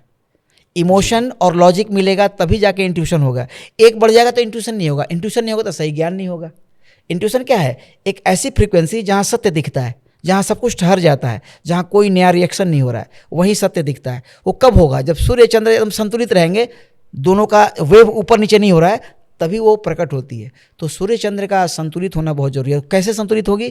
जब हम सूर्य के कार्य सूर्य नाड़ी में करेंगे और चंद्र के कार्य चंद्र नाड़ी में करेंगे। लेकिन सूर्य का कार्य चंद्र में और चंद्र का कार्य सूर्य में करेंगे तो फिर विकृतियाँ उत्पन्न होंगी, फिर असंतुलन होगा और फिर व्यक्ति जो है हर लेवल पर, चाहे मानसिक हो, आध्यात्मिक हो, सोशल हो, इंटरपर्सनल हो या बिजनेस हो, जो भी लेवल में मनुष्य व्यवहार करता है जगत में, सारे जो स्तर है सब पर पूरी कन्फ्यूज़न और नाना प्रकार के क्लेश ही उत्पन्न होगा। ईड़ा और पिंगला का ऑटोमेटिक अपने आप चलते रहते हैं, 1-1.25 घंटा ये, 1-1.25 घंटा ये, जिसे हम चंद्र और सूर्य पे ज्ञान की चर्चा कर रहे हैं। इसमें अभी आपने कहा कि भोजन जो हमें सूर्य नाड़ी के समय करना चाहिए जी, तो वो तो हमारे बस में नहीं है। जैसे आज के टाइम में फास्ट लाइफ में हम देखें, जो लोग जॉब करते हैं, टीचर हैं, कॉलेज में है, यूनिवर्सिटी में है या किसी प्राइवेट जॉब में है, उनका एक लंच टाइम फिक्स है, 1 से 2 या 2 से 3। उनको तो यही है कि 2 से 3 मेरा लंच है, अब जो टाइम मिला मैंने भोजन लेना है। वो तो ये नहीं देखेगा मेरी चंद्र नाड़ी एक्टिव है या सूर्य नाड़ी एक्टिव है। तो मेरा प्रश्न ये है, क्या हम अपने समय काल में, जैसे हमने भोजन खाना है तो सूर्य नाड़ी एक्टिव कर सकते हैं? क्या कोई ऐसी विधि है? जी बिल्कुल है और बहुत सरल है। जैसे एक इंजीनियर, सॉफ्टवेयर इंजीनियर अपना लैपटॉप लेके जाता है हाँ ऑफिस में, उसको तो कोई नहीं बोलता क्यों लैपटॉप लेके आ गए। एक जो हमारे सिख भाई हैं वो पगड़ी पहनते हैं, उनका जो भी एक तरीका है साधना करने का, जीने का, गुरुवाणी जैसे उसके हिसाब से जीते हैं, उनको बुरा नहीं लगता है। उसी प्रकार से हम अगर इस योग दंडा को, ये जो योग दंडा देख रहे हैं, इसे क्या कहते हैं? योग दंड कहते हैं इसको, योग दंड। हाँ, इस योग दंड को अगर अपने साथ रखें अपने ऑफिस में, तो जैसे हम लैपटॉप ले जाते हैं, जैसे हम कुछ कार्य करते हैं तो उसमें तो सर हम बैग ले जाते हैं यात्रा में। अच्छा, ये मतलब योगियों के लिए जरूरी नहीं है, सबके लिए है, सबके लिए। तो अब ये आपके पास रहेगा, आप भोजन कर रहे हैं तो आपको क्या करना है, मान लीजिए आपको पिंगला करना है तो हमको थोड़ा सा माइक है यहाँ पर, इसको हम अगर अपने बाएं आर्मपिट में, कांख में लगा देंगे ऐसे, हाँ। और हम टेबल बैठ के भोजन करेंगे, सूर्य नाड़ी चल पड़ेगा और भोजन चलेगा, पाचन होगा, बस कुछ नहीं करना है। यही डिवाइस है, बस ये डिवाइस है। अब ये इतना आसान है। कई लोगों को बोलते हैं कि ये लोग क्या सोचेंगे, बोले कभी लैपटॉप के बारे में कोई पूछा? हाँ। कि क्यों ऐसा पहने हो? कोई ये भी पूछ सकता है तुम टाई क्यों पहने हो, गला में दबा के रखे हो लंबा सा, कोई जरूरी है क्या वो? लेकिन पहनते हो तो उसमें तो अनकंफर्टेबल नहीं लगता है। तो समथिंग, कुछ ऐसा चीज़ जो कि तुम्हारे जीवन के स्वास्थ्य को ही बदल दे, तुम्हारे इंट्यूशन को बदल दे, तुम्हारे कैपेबिलिटी को बदल दे, तुम्हारे एनर्जी लेवल को बदल दे, मतलब जो तुम्हारे जीवन को 180 डिग्री 360 डिग्री टर्न कर दे पॉजिटिवली, उस चीज़ को तो रखना सबसे ज़्यादा इम्पॉर्टेंट है। वो लैपटॉप से भी और सब कुछ से, कार से भी ज़्यादा इम्पॉर्टेंट है। तो ये आदमी रख सकता है, और ये योग दंडा जो है कोई भी रख सकता है। और इस योग दंड से आप सूर्य और चंद्र नाड़ी को आप 30 सेकेंड से 2 मिनट के अंदर चेंज कर सकते हैं।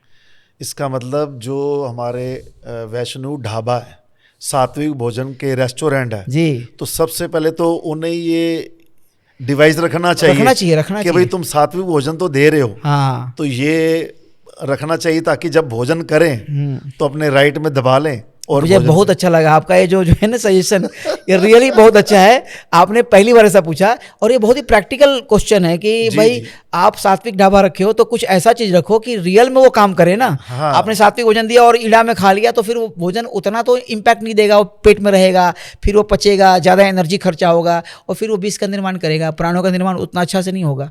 लेकिन जब पिंगला में खाएगा तो पाचन होगा, और फिर उसके अंदर वैसी ऊर्जा आएगी, और बार बार खाएगा। बोले तुम्हारे यहाँ तो भोजन किया तो बड़ा उसका इम्पैक्ट हुआ, दिन भर बड़ा अच्छा लगा, और हमारा मतलब कि एनर्जी लेवल भी अच्छा रहा, पेट भी शांत था, मन सुकून था, हमारे अंदर एक अलग तरह का फीलिंग था। जी जी, इस एक बार और नाम बताएं इसका। योग दंड है ये, योग जी दंड, योग दंड है ये। तो ये तो फिर जितने भी धार्मिक लोग हैं जी, जो धर्म को मानते हैं, धर्म की वेशभूषा या मर्यादा में रहते जी हैं, जी, तो उनको तो एक दूसरे के बर्थडे पे जो गिफ्ट देते हो यही दे दो। बहुत बड़ा गिफ्ट होगा। और इसको अगर सही से इस्तेमाल करना सीख जाए तो आदमी सुबह से ले करके शाम तक अपने जीवन में परेशान रहता है कि मैं अपने जीवन में ये अचीव कर लूँ, वो कर लूँ, लेकिन उसका जो मूल जो जड़ है ना, उसको तो कभी सोचता ही नहीं है, जिससे कि सब कुछ होना है। जिस श्वास से तुम्हारी परिस्थितियां बदल सकती हैं, अंदर की भी, शरीर की भी, और बाहर की जो तुम व्यवहार कर रहे हो इस जगत में, वो दोनों को बदल सकती है। उसको कोई ध्यान नहीं, मतलब जड़ को जो चीज़ चाहिए वहां ना दे करके बीमारी जड़ में है और पत्ते में हम दवाई छिड़क रहे हैं। हाँ। तो कहाँ से होगा। अच्छा, ये जैसे भोजन के समय तो हमने सूर्य नाड़ी को एक्टिव कर लिया जी इससे, जी, तो जैसे चंद्र नाड़ी को अगर हमने एक्टिव करना है तो फिर अपने लेफ्ट साइड पे लगाएंगे? जी नहीं, जो नाड़ी को एक्टिव करना है उसके अपोजिट लगाना है। जैसे हमको चरण करना है तो ये दाहिने तरफ लगाएंगे तो ये बंद हो जाएगा, सूर्य बंद कर, जिधर लगा देंगे वो बंद हो जाएगा। अच्छा, जिधर लगाएंगे वो बंद हो जाएगा, वो बंद हो जाएगा जी। तो इसका स्विच यहाँ पर है, नीचे है? यहाँ यहीं पर है, यहाँ 3 ऐसे पॉइंट हैं जहाँ पर ये करता है। देखिए योग दंडा ना विशेष रूप से बना हुआ है। अब मार्केट में कई लोग ऐसे बेचते हैं अमेजन पर, तो वो बहुत शार्प होता है, तो कई बार वो हर्ट करता है, यहाँ नुकीला रहता है ना साइड में, धार की तरह। तो ऐसे क्या है, एक तो इधर पॉइंट है हमारे ये अपर आर्म में, एक छाती में और एक सेंटर में है। जब तीनों को समान रूप से जब हम प्रेस करते हैं बहुत जल्दी नाड़ी चेंज होती है। तो इसलिए योग दंडा विशेष रूप से जिनको ज्ञान है उसी को बनाना चाहिए। तो ये अगर सही तरीके से बना हुआ योग दंडा है तो 30 सेकेंड से 2 मिनट में चेंज हो जाएगा। और हमने तो देखा है कि क्रॉनिक डिजीज जो है ना, पेट में एसिडिटी, इंडाइजेशन, कॉन्स्टिपेशन, बहुत तरह के जो 20-20 साल से परेशान थे, वो मात्र 20 दिन 25 दिन में एकदम ठीक हो गया। बहुत बढ़िया, उनका डाइजेशन सब कुछ अच्छा हो गया, पेट की बीमारी खत्म हो गई। अच्छा जी, ये बहुत ही चमत्कारिक है। मतलब डंडे जैसे बोलते हैं ना कि चमत्कारिक डंडे, तो चमत्कारिक डंडी है। और ये तो सबके घर में होना चाहिए, ऑफिस में होना चाहिए, जहाँ भी, क्योंकि बहुत महंगा भी नहीं है, लकड़ी का है, बनवा सकते हैं। महंगी की बात नहीं है, बात है प्रचार की और ज्ञान की। और ज्ञान और प्रचार की अगर बात होगी जी तो लकड़ी और सोने की कीमत की कोई बात ही नहीं है। हाँ, अगर ये सोने का होता तब भी लोग खरीद लेंगे। जी जी, क्योंकि हेल्थ के लिए तो वो क्या क्या करते हैं। और खाली इसका वही उपयोग नहीं है। आपको जैसे कोई घुड़सवारी में जा रहा है या कार रेसिंग में जा रहा है, हाँ, तो उसकी अगर सूर्य नाड़ी रहेगी ना तो सामने वालों को हरा सकता है। अच्छा। चंद्र नाड़ी है आपका और आपका ओपोनेंट का सूर्य है तो वो जीत जाएगा। तो इसका एप्लीकेशन बहुत वाइड है जी। आप मीटिंग में जा रहे हैं, आपको लगता है कि हमारी बात को लोग माने, तो उसमें आपकी वैसी नाड़ी चले जिससे कि प्रभाव पड़े लोगों पर। वो तभी हो सकता है जब आपके पास ऐसे यंत्र हो। अब आपकी ऊर्जा जो है वो क्षीण है मान लीजिए जी, और दूसरे की ऊर्जा बली है, तो आपको तो ऊर्जा दबा देगी ना। जो बली होता है हमेशा दूसरे को छीने को दबा देता है। तो इसकी एप्लीकेशन बहुत जगह है। मतलब कि आप ज़मीन खरीदने जा रहे हैं तो भी स्वर से आप जान भी सकते हैं कि ज़मीन की क्वालिटी कैसी है। ज़मीन हमारे लिए सुखप्रद होगा, घर बनाने के लिए ज़मीन खरीद रहे हैं तो ये उसके उपयुक्त है कि नहीं, आप स्वर से ही जान सकते हैं। अच्छा। जैसी ज़मीन पर खड़ा होंगे, ज़मीन कहना शुरू कर देगी, स्वर बदल जाएगा आपका। अच्छा। आप जान जाएंगे कि नकारात्मक है, कि पिशाची भूमि है, कि नकारात्मक शक्तियों का वास है, कि सकारात्मक शक्तियों का वास है, कि मनुष्य के रहने लोग भूमि है। तो अच्छा। मतलब कि ये तो पूरे जीवन के हर चीज़ को प्रभावित करता है। हमारे जीवन में जितना कलेश कष्ट है ना, इसके ज्ञान के स्वर ज्ञान का संतुलन बिगड़ने से, बस बिगड़ने से। अगर आप इसको संतुलित कर लिए तो हर क्षेत्र में आप सिद्ध हो जाएंगे, चाहे बिजनेस, व्यापार, मैनिफेस्टेशन, पैसा, कुछ भी, धन, वैभव, पुत्र, पौत्र, इसमें तो मन चाहे पुत्र की संतान की उत्पत्ति कर सकता है माता पिता जिसको ज्ञान है। तो इसमें ऐसा कुछ भी मतलब कि वाइड है, अनंत है इसकी एप्लीकेशन जो है ना, जिसको वर्णन करते रहिए। अभी तो चूंकि हम लोग कुछ बातों पर चर्चा कर रहे हैं कि सिंपल क्वेश्चन पर, इसके बहुत सारे एप्लीकेशन है जीवन में, आध्यात्मिक है, संसारिक है, हर क्षेत्र में, बिजनेस, व्यापार, चाइल्ड बर्थ, युद्ध, मतलब कि जो भी आप सोच सकते हैं ना वो सब कुछ, पति पत्नी का रिलेशनशिप हो गया, या हमारे मानसिक शारीरिक कोई कष्ट है, बीमारी है, कोई भीषण बीमारी है, उसको भी हम शरीर में नाड़ियों के और तत्वों के संतुलन से कुछ महीनों में ठीक हो सकते हैं। ऐसे हमारे कुछ शिष्य हैं जिनको कि मृत्यु आ चुकी थी, लगभग मृत्यु तुल्य हो चुके थे, सारे डॉक्टरों ने हाथ उठा दिया था और उन्होंने 2-3 महीना रिग्रेस साधना करके उस पर विजय प्राप्त कर लिया और ठीक हो गए एकदम, जिसको कि मेडिकल साइंस में बोलते हैं कि ठीक हो ही नहीं सकता है, वो व्यक्ति भी ठीक हो गए। क्योंकि ये ऊर्जा है ना, इसको तो विज्ञान भी मानता है ना। सूर्य चंद्र को वो बोलते हैं राइट हेमिस्फीयर, लेफ्ट हेमिस्फीयर। अब राइट ब्रेन लेफ्ट ब्रेन के बीच में आपका पिनियल ग्लैंड है, प्यूटिटरी ग्लैंड है, उससे हार्मोन निकलता है। प्यूटिटरी ग्लैंड को हम लोग बोलते हैं मास्टर ग्लैंड, वही आपके थायराइड ग्लैंड को कंट्रोल करता है, वही आपके एड्रिनल को करता है, वही आपके पैंक्रियाज को, वही आपके ग्रोथ हार्मोन वहीं से सिक्रेट होता है, थायरोक्सिन होता है। तो उससे थायराइड स्टिमुलेटिंग TSH, तो उससे थायराइड ग्लैंड जो है सही मात्रा में थायरोक्सिन सिक्रेट करता है, जिससे कि आपका पूरा मेटाबॉलिज्म कंट्रोल होता है। तो ये जो राइट ब्रेन लेफ्ट ब्रेन है, ये तो हमारे श्वासों से ही संतुलित हो रहा है। तो विज्ञान भी कहने लगा है कि जब आपकी दाहिने नाक से श्वास चलती है तो आपका लेफ्ट ब्रेन एक्टिव होता है, और जब लेफ्ट नॉस्ट्रिल से चलती है बाएं नाक से तो आपका राइट ब्रेन एक्टिव होता है। अब राइट और लेफ्ट ब्रेन के अंदर जो जो चीज़ें हैं वो तो एक्टिवेट हो जाएंगी ना उससे। अगर वो असंतुलित रहेंगी तो हार्मोनल भी असंतुलन होगा ना। अगर एक नाड़ी बढ़ जाएगी तो एक हार्मोन ज़्यादा सिक्रेट होगा तो आदमी इमोशनल हो जाएगा। कभी कभी स्ट्रेस हार्मोन जैसे कि मेलाटोनिन है, अगर सिगरेट ना हो तो नींद ही नहीं आएगा लोगों को। डोपामिन की कमी हो जाएगी तो आदमी बड़ा ही डिप्रेस रहने रहेगा। तो इस प्रकार से ये नाड़ियों से ही आपका जो फिजियोलॉजिकल स्ट्रक्चर है कंट्रोल होते हैं। और इसमें जो डोपामिन वगैरह में जैसे मतलब हैप्पी हार्मोन रहना या कुछ, जी जब आपकी नाड़ी संतुलित होती है ना तो आपका सारा हार्मोनल सिस्टम अपने आप सही हो जाता है। बिल्कुल, जो भगवान श्री कृष्ण गीता में बोलते हैं योगस्य कर्मसु कौशलम समत्वम योग उच्यते। जो समत्वम योग है, जो संतुलन का योग है, सबसे ऊंचा योग है, वही योग से आदमी सब सिद्धि को प्राप्त कर सकता है। और वो कैसे प्राप्त होगा? योगस्य कर्मसु कौशलम, कर्मों में कुशलता। कर्मों में कुशलता कैसे आएगी? आपको किस नाड़ी में कौन से काम करने हैं, भोजन किस में करना है, जल किस में ग्रहण करना है, औषधि किस में लेना है, तो ये कर्मों में कुशलता हो गई। तो कर्म योगस्य कर्मसु कौशलम और समत्वम योग उच्यते दोनों का संबंध है। जब कर्मों में कुशलता होगी तभी आपका समत्वम मतलब कि संतुलन जो है वो स्थापित होगा।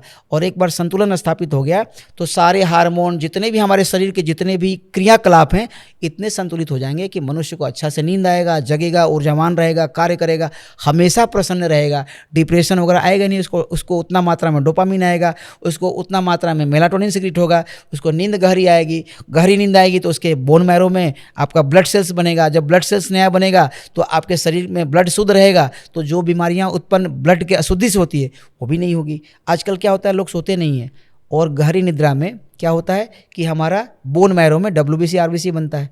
अब गहरी नींद नहीं आएगी तो नहीं बनेगा, तो ब्लड तो आपका अशुद्ध हो गया ना, और ब्लड ही जो सब कुछ सप्लाई कर रहा है शरीर में सब जगह, वही अशुद्ध हो जाएगा तो बीमारियां सैकड़ों जन्म ले लेंगी। और ये क्यों होता है? क्योंकि नाड़ियाँ संतुलित हैं। तो नाड़ी संतुलित होगी तो नींद अच्छा आएगा, नींद अच्छा होगा तो आपका ब्लड, सब साइकिल से जुड़ा हुआ है। और ये सबसे बड़ा, इसको बोलते हैं मास्टर की। आपके पास एक ऐसा चाबी है, जीवन के जितने ताले हैं सब खोल सकते हैं खजानों के। लेफ्ट नोज से सांस लेना या राइट नोज से सांस लेना, जी ये मतलब आपका कहने का भाव है कि हार्मोन्स भी चेंज होते हैं। जी बिल्कुल, सारे हार्मोन संतुलित हो जाते हैं।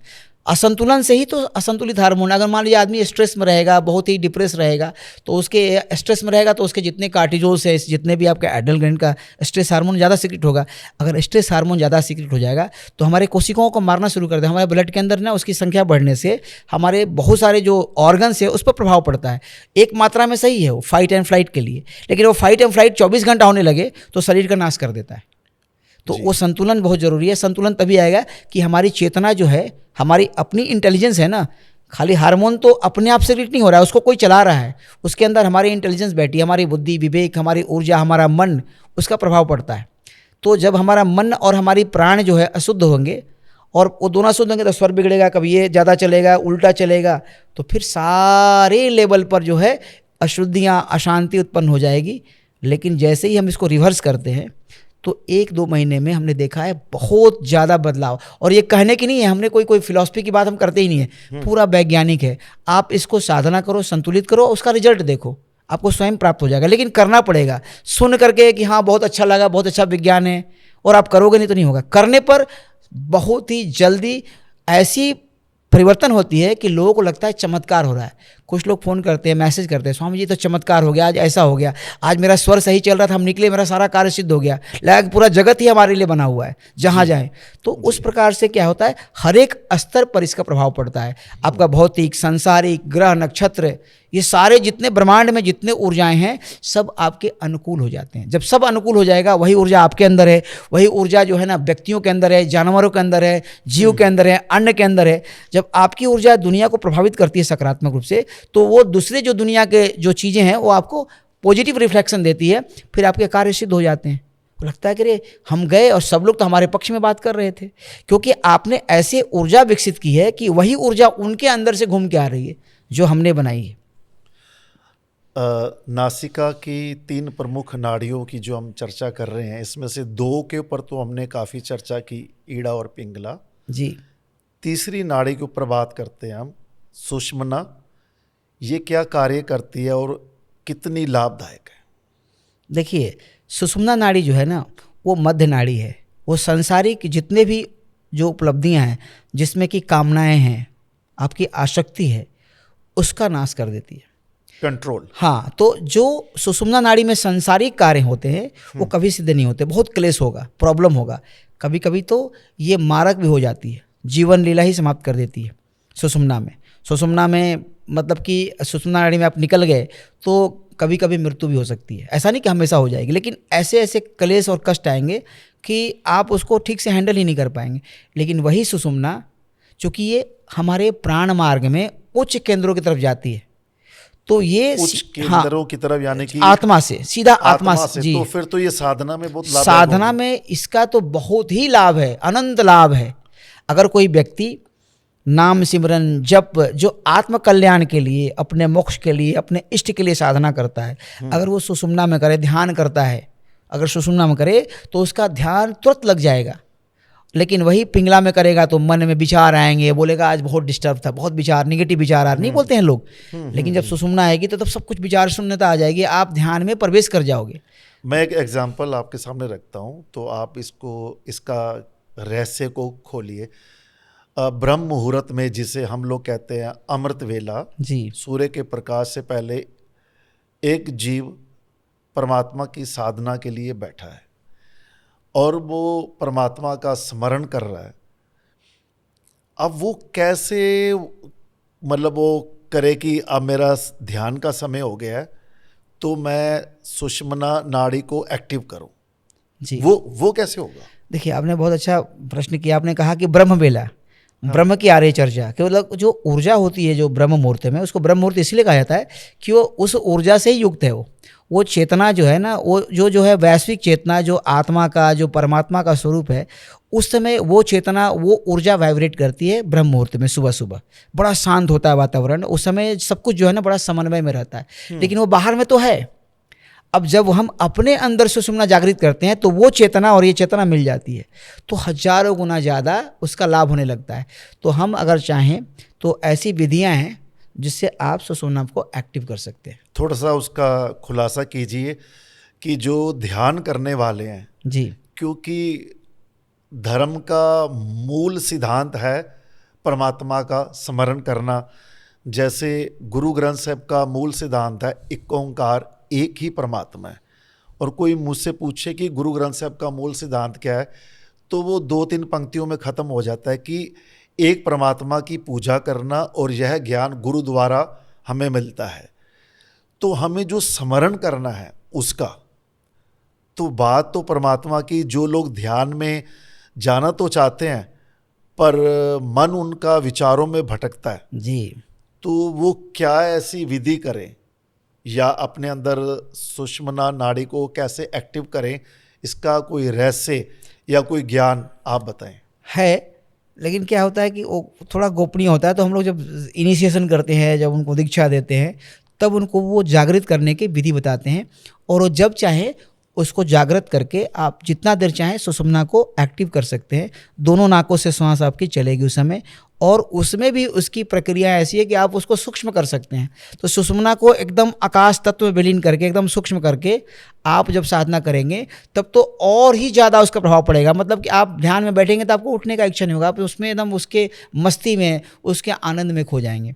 तो निश्चित रूप से ऐसी विधियां हैं जिससे कि आप जब तक चाहें उसको चला सकते हैं उस कार्य के लिए जिसमें उसको सिद्धि, जो वो सिद्धि जिसमें देता है, साधना में, आत्मकल्याण में, गुरुवाणी में, गुरु के मंत्र को जाप करने में, साधनाओं को करने में, ध्यान को करने के टाइम में आप जब सुषुम्ना को एक्टिव करते हैं तो निश्चित रूप से आप उसमें हजारों गुना ज़्यादा लाभ मिलता है। जो कार्य आप 2-4 साल में प्राप्त करेंगे जीवन में, वो कुछ ही दिनों में प्राप्त कर सकते हो, वो स्थिति। सिख धर्म में 2 ही मंत्र हैं, एक है मूल मंत्र, एक है गुरु मंत्र। मूल मंत्र गुरु नानक देव जी ने जो बख्शिश किया वो है एक ओंकार, सतनाम करता पुरख निरभव निर्वैर, अकाल मूर्त अजूनी सैभंग गुर प्रसाद। और दूसरा है गुरु द्वारा प्राप्त मंत्र, गुरु मंत्र, जिसे हम करते हैं 4 अक्षर का वाहिगुरु। सिख संप्रदाय में कुछ ऐसे संप्रदाय हैं जो श्वासों द्वारा स्मरण करते हैं, क्योंकि आज का जो हमारा सब्जेक्ट है, विषय है, वो श्वास है। तो वो अध्ययन ऐसे करते हैं, वाह गुरु वाह गुरु वाह गुरु, अर्थात अंदर गया श्वास तो वाहे, बाहर निकला तो गुरु। क्या सनातन धर्म में भी ऐसा कोई मंत्र का जाप है जो श्वास अंदर जाए और बाहर जाए, ऐसा श्वासों के साथ उस पिता परमेश्वर का जाप करने का कोई मंत्र है? बिल्कुल है। और श्वास एक ऐसा माध्यम है ना कि जितने कर्म हमारे जीवन में आते हैं ना, जितने विचार कर्म, वो श्वासों से ही प्रकट होते हैं। श्वास ही जो व्हीकल है काल का, श्वास ही व्हीकल है, मतलब वो उसका गाड़ी है जिस घोड़े पर काल सवार होकर सभी परिस्थितियों को जन्म देता है। तो जैसे ही आप अपने मूल मंत्र को, अपने गुरु मंत्र को श्वास पर आरूढ़ कर देते हो उस घोड़े पर, तो घोड़े का लगाम कहाँ आ जाता है? गुरु के हाथ में आ जाता है, उस मंत्र के हाथ में आ जाता है। तो फिर जो काल है ना अपनी क्रियाओं को बंद कर देता है, फिर हम आत्मा की तरफ जाने लगते हैं। क्योंकि गुरु मंत्र का है, वो आत्मा की वाणी है ना, वो आत्मा से जोड़ता है, आपके मतलब ईश्वर से जोड़ता है। तो जो भी हमारे शास्त्र हैं, नहीं हमारे किसी धर्म में हमने देखा है कि श्वास पर बहुत बल दिया गया है। जैसे बौद्ध धर्म में भी ना वो विपश्यना मेडिटेशन करते हैं या आनापान सती करते हैं, तो उसमें श्वासों पर ही ध्यान करते हैं। तो बौद्ध धर्म में मंत्र का जाप तो नहीं होता ना? हाँ, वो श्वास पर ही करते हैं, श्वासों से ही करते हैं, वो श्वास पर ध्यान करते हैं। उनकी और भी पद्धतियाँ होंगी, लेकिन मुख्य रूप से जो उनका जो है श्वास पर ध्यान करने का है, और उनके अंदर निश्चित रूप से होंगी। तो ये जो श्वास है ना वो मूल है, क्योंकि श्वास में ही आत्मा और परमात्मा का निवास है, और वहीं पर आत्मा से आप जुड़ सकते हैं। जुड़ने का जो क्या है माध्यम है, आपको जुड़ने के लिए तो कुछ ना कुछ चाहिए ना जाने के लिए वहाँ पर। तो जाने वाला जो घोड़ा है ना वो गुरु मंत्र है, उस पर आरूढ़ होकर, उस पर सवार होकर जब आप उसको श्वास से जोड़ देते हैं तो सीधा आप परमात्मा से जुड़ जाते हैं। तो हमारे सनातन धर्म में भी कई शास्त्रों में इसका वर्णन है। जैसे विज्ञान भैरव में 24वां श्लोक है, उसमें कहते हैं कि भगवान शंकर बोलते हैं कि उसमें आप जब श्वास लेते हैं, छोड़ते हैं, जब उस पर ध्यान करते हैं, मध्य बिंदु पर ध्यान करते हैं, तो वहाँ पर भैरव शिव प्रकट हो जाते हैं। मध्य बिंदु, तो मध्य बिंदु ना हम श्वास ले रहे हैं ना छोड़ रहे हैं, तो जब हम श्वास लेते हैं और छोड़ते हैं उसके बीच में एक ठहराव आती है, वही ठहराव जो है वो परमात्मा का स्थान है। तो जब हम लगातार उस पर ध्यान करने लगते हैं तो वो ठहराव का एक्सपेंशन होने लगता है, और धीरे धीरे एक टाइम आती है कि वो ठहराव जो है वो शिव चेतना के ठहराव के साथ जुड़ जाती है, और तब आदमी को समाधि लग जाता है। जी जी। उसी प्रकार से और भी हमारे शास्त्रों में सोहम मंत्र जो है, जो अनवरत चलता है, इसकी चर्चा है। तो इसको बोलते हैं अजपा गायत्री। ये जीव जो है हमेशा जपते रहता है 21,600 बार 24 घंटे में। जीव, सो और हम, ये मंत्र स्वयं का है, ये श्वासों में ही प्रकट होता है। इसे श्वास लेते हैं सो और छोड़ते हैं हम, तो ये इस पर ध्यान करते करते करते करते, चूँकि श्वास ही सारे कर्मों को जन्म देता है, श्वास ही सारे हमारे भाग्य प्रारब्ध में जो लिखा है उसको मैनिफेस्ट करता है, प्रकट करता है, परिस्थितियों को जन्म देता है विचारों के माध्यम से। तो जैसे आप श्वास लिए तो श्वास का पहुंच आत्मा तक है, उसके बीच में सारे जगत हैं, भूर भुआ स्व महा जना तप सत्य लोक। उसके बीच में जहाँ जहाँ हमारे अंतःकरण में ये हमारे भाग्य रूपी ऊर्जाएं बैठी हैं, वो हमारे श्वासों से लिपटती हैं। और जब हम श्वास छोड़ते हैं तो हमारे अंतःकरण में उसकी जो ऊर्जा है छोड़ दी जाती है, और वहाँ काल क्या करता है, उसको विचारों में कन्वर्ट कर देता है। तो कोई व्यक्ति के मन में आता है कि आज मैं ये बिजनेस करूँगा, उसके मन में आता है, फिर वो मतलब होता है ना, कोई विचार आता है, कोई बोल दिया है, उसके मन में आया कि ये बड़ा अच्छा चीज़ है। अब उसको करते करते या तो उसको लाभ हो गया तो हानि हो गया। तो जब हानि होता है मतलब कि भाग्य में लिखा था हानि होना, इसीलिए उसको विचार आया। कोई व्यक्ति को डूबना लिखा है तो घर में बैठा रहेगा, कभी नदी में नहीं गया होगा, एक आएगा उसके मन में आएगा आज नदी में स्नान करेंगे, मन कर रहा है, कोई उसको रोके नहीं रुकेगा, जाएगा और डूब जाएगा। और घर वाले बाद में बोलेंगे कि कभी जाता नहीं था, पता नहीं उसको क्या हुआ, आज नदी में स्नान करने गया और डूब गया। किसने ले गया उसको? वही काल जो है श्वासों में बैठ के विचारों के रूप में प्रकट हुआ। वही विचार उसको क्या करते हैं, उसके इंद्रियों को फोर्स करते हैं, कर्मेंद्रियों को चलो वहाँ पहुँचो, वो इच्छा इतना दृढ़ हो जाएगा, करवा देगा। तो जब आप श्वास पर गुरुवाणी को मूल मंत्र को लगा देते हैं तो काल जो है उसकी सत्ता समाप्त हो जाती है। गुरबाणी में ना हाँ उच्चारण है श्री गुरु ग्रंथ साहब जी की महान पवित्र बाणी में, सास सास सिमरो गोविंद उतरै मन की चिंद। अर्थात श्वास श्वास हमें गोविंद यानी कि परमात्मा का ध्यान करना चाहिए, मन की सभी चिंताएं उससे दूर हो जाती हैं। बिल्कुल वही एक बात जगह है। पर गुरबाणी में ये कहा गया है कि अगर आप कहते हैं ना कि सबसे ऊंचा क्या है, अगर हमें ज्ञान हो जाए तो हमें प्रेम भी हो जाएगा। प्रभ का सिमरन सब ते ऊंचा, प्रभ कै सिमरन उदरै मूचा, कि प्रभ का सिमरन ही सबसे ऊंचा है। और जिस जिसने जपा अनंत बेअंत वो तर गए, बिल्कुल उनकी गिनती नहीं है। तो सांसों का खेल परमात्मा के मंत्र के जाप द्वारा जो हमें एक मनुष्य का जो शरीर है, ये भी तो एक अवतार ही है जी जिसमें हमें श्वास मिले हैं। जी भजो गोविंद भूल मत जाओ। मतलब गुरबाणी कहती है कि गोविंद का नाम जप भूलियो मत, है ना। गुरु तेग बहादुर जी नवें पातशाह जो 9वें गुरु है हमारे, कहते हैं साधो गोविंद के गुण गावो, मानस जन्म अमोलक पायो, बिरथा काहे गवावो। हे साध जनों, उस मालिक के गुण गाओ, स्मरण करो, क्योंकि जो ये मानस जन्म है इसका मोल नहीं है, ये अनमोल है।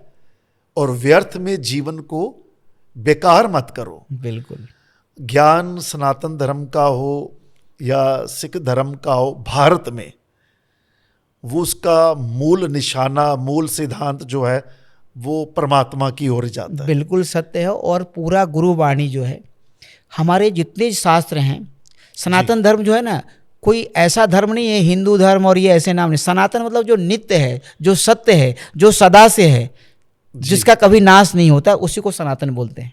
तो गुरुवाणी में, गुरु ग्रंथ साहिब में गुरु नानक देव महाराज ने, उन्होंने सारे ऐसे वेद पुराण उपनिषद में जो महावाक्य थे, उन्होंने बड़ी सहज भाषा में ऐसा लिखा है जी कि कोई व्यक्ति उसको समझ के और करे। तो जो अपने सिख भाई लोग हैं वो तो सबसे बड़े सनातनी हैं। सनातनी को कभी वो हिंदू धर्म से मत न जोड़े। हिंदू तो एक नाम दिया गया है कि हाँ। इस एरिया में रहते हो आप हिंदू कहलाए। सनातन मतलब जो सत्य है, जो सदा से है। ईश्वर सदा से है, ईश्वर एक है और उसी ईश्वर का सब लोग सिमरन अलग अलग रूपों में करते हैं। जी जी। तो इसमें कोई भेद नहीं है। सबसे बड़े सनातनी जो है हमारे सिख भाई हैं, क्योंकि वो सिमरन करते हैं सबसे अधिक, वो अभी भी जुड़े हुए हैं। आजकल के युवा वर्ग जो है हमारे पूरे सनातन धर्म के, वो अभी थोड़े उससे दूर चले गए हैं। उनका दोष भी नहीं है, ऐसी परिस्थितियां बनी हैं कि उनको बताया नहीं गया कि जो तुम्हारा जड़ है वो विज्ञान से अलग नहीं है। उनको क्या बोला गया कि ये तो रूढ़िवादिता है, ये तो अंधविश्वास है। अंधविश्वास कुछ भी नहीं है। हम लोग आज जो बात कर रहे हैं ये पूरी वैज्ञानिक है। तो सब कुछ एक ही परमात्मा है और एक ही ऊर्जा से सब संचालित हो रहे हैं। हमारे कहने के लिए हम बोल सकते हैं हम इस धर्म के हैं। सूर्य का प्रकाश तो सबके लिए समान है ना। जी जी। क्यों? जी, एक पक्षी का कोई धर्म है जी। लेकिन उसका जीवन चल रहा है, वो अपना घर बनाती है, वो भी घोंसला बनाती है। उसने कभी नहीं कहा कि मैं इस धर्म की हूँ। सबका धर्म एक ही है, सनातन धर्म है। सनातन धर्म का मतलब चाहे वो कोई भी धर्म के हो, चाहे वो इस्लाम के हों, चाहे वो ईसाई हो, चाहे हिंदू हो, चाहे सिख हो, जैन हो, बुद्ध हो, और कोई भी हो। सनातन मतलब जो सत्य के साथ है, जो सृष्टि के वैसे नियमों के साथ चल रहे हैं जिसका कभी नाश नहीं होता है। जैसे कि कोई धर्म का व्यक्ति हो, ब्लड ग्रुप ट्रांसफर होता है कि नहीं?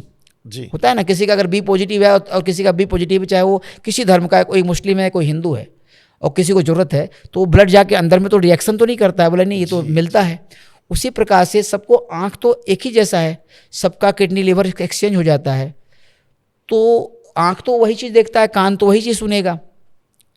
तो जो जिसका धर्म है वो उसका पालन करे। धर्म का मतलब धारेति धर्म, जो धारण करने योग्य, जो सृष्टि का विनाश ना करे, जो किसी चीज़ का, जीव मात्र का, सृष्टि का जो बना हुआ ईश्वर ने बनाई है, जो उसका विनाश ना करे, वही धारण करने योग्य है, वही धर्म है। जैसे पृथ्वी है, अगर पृथ्वी घूम रही है घूर्णन गति से, अगर ये विपरीत घूमने लगे तो विनाश हो जाएगा।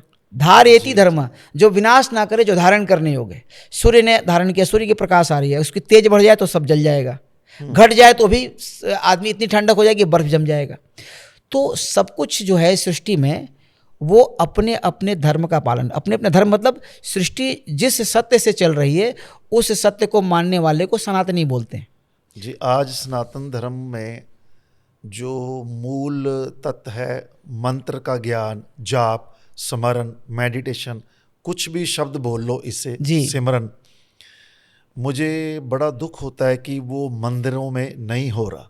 जी, जैसे गुरुद्वारा साहिब में अमृत वेले होता है, कई बार शाम में होता है, कई बार वीकली होता है, हम लोग भी मेडिटेशन करवाते हैं।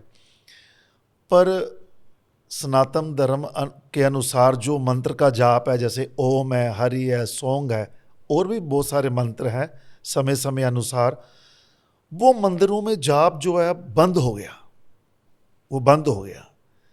तो ये बड़ा अफसोस है कि एक हिंदू को जागृत करने के लिए अगर ध्यान साधना में जाना है, कम से कम मंदिरों में जाकर वो जाप तो होना चाहिए।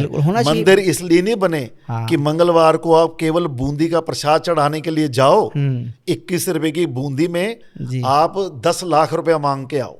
हे भगवान, मुझे नई गाड़ी चाहिए 10 लाख की और ये 21 रुपए की बूंदी ले ले और हाफ बूंदी मुझे दे दे। वो मंदिर इसलिए नहीं बने थे कर्मकांड के लिए, वो तो धर्म साधना के लिए बने थे। तो ये कैसे अब जो ज्ञान है वो अज्ञान बन गया ना, धर्म अधर्म होते चले गए। हाँ, धीरे धीरे ना ऐसे आती है गिरावट।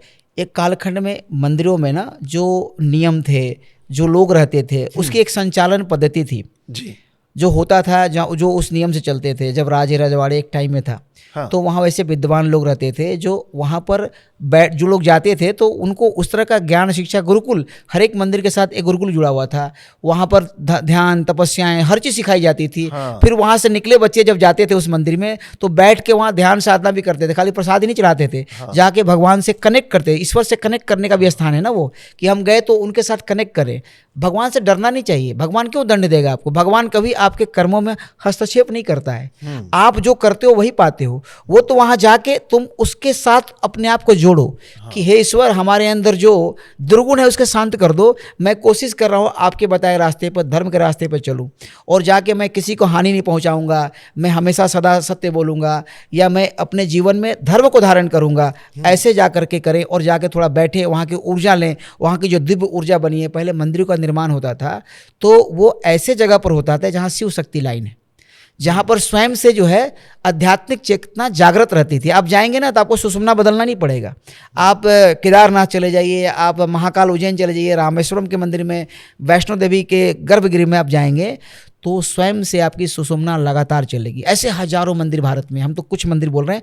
बद्रीनाथ चले जाइए, पशुपतिनाथ चले जाइए, ऐसे जो इस पूरे क्षेत्र में, तो वो ऐसे बनाए गए थे केंद्र कि लोग वहाँ जा कर के कम समय में अधिक लाभ लें। लेकिन मान लीजिए लोगों के पास समय नहीं है तो सुबह में गए मंदिर में 10 मिनट बैठे तो 5 घंटे के मेडिटेशन के बराबर ऊर्जा लेके आ गए वहाँ से।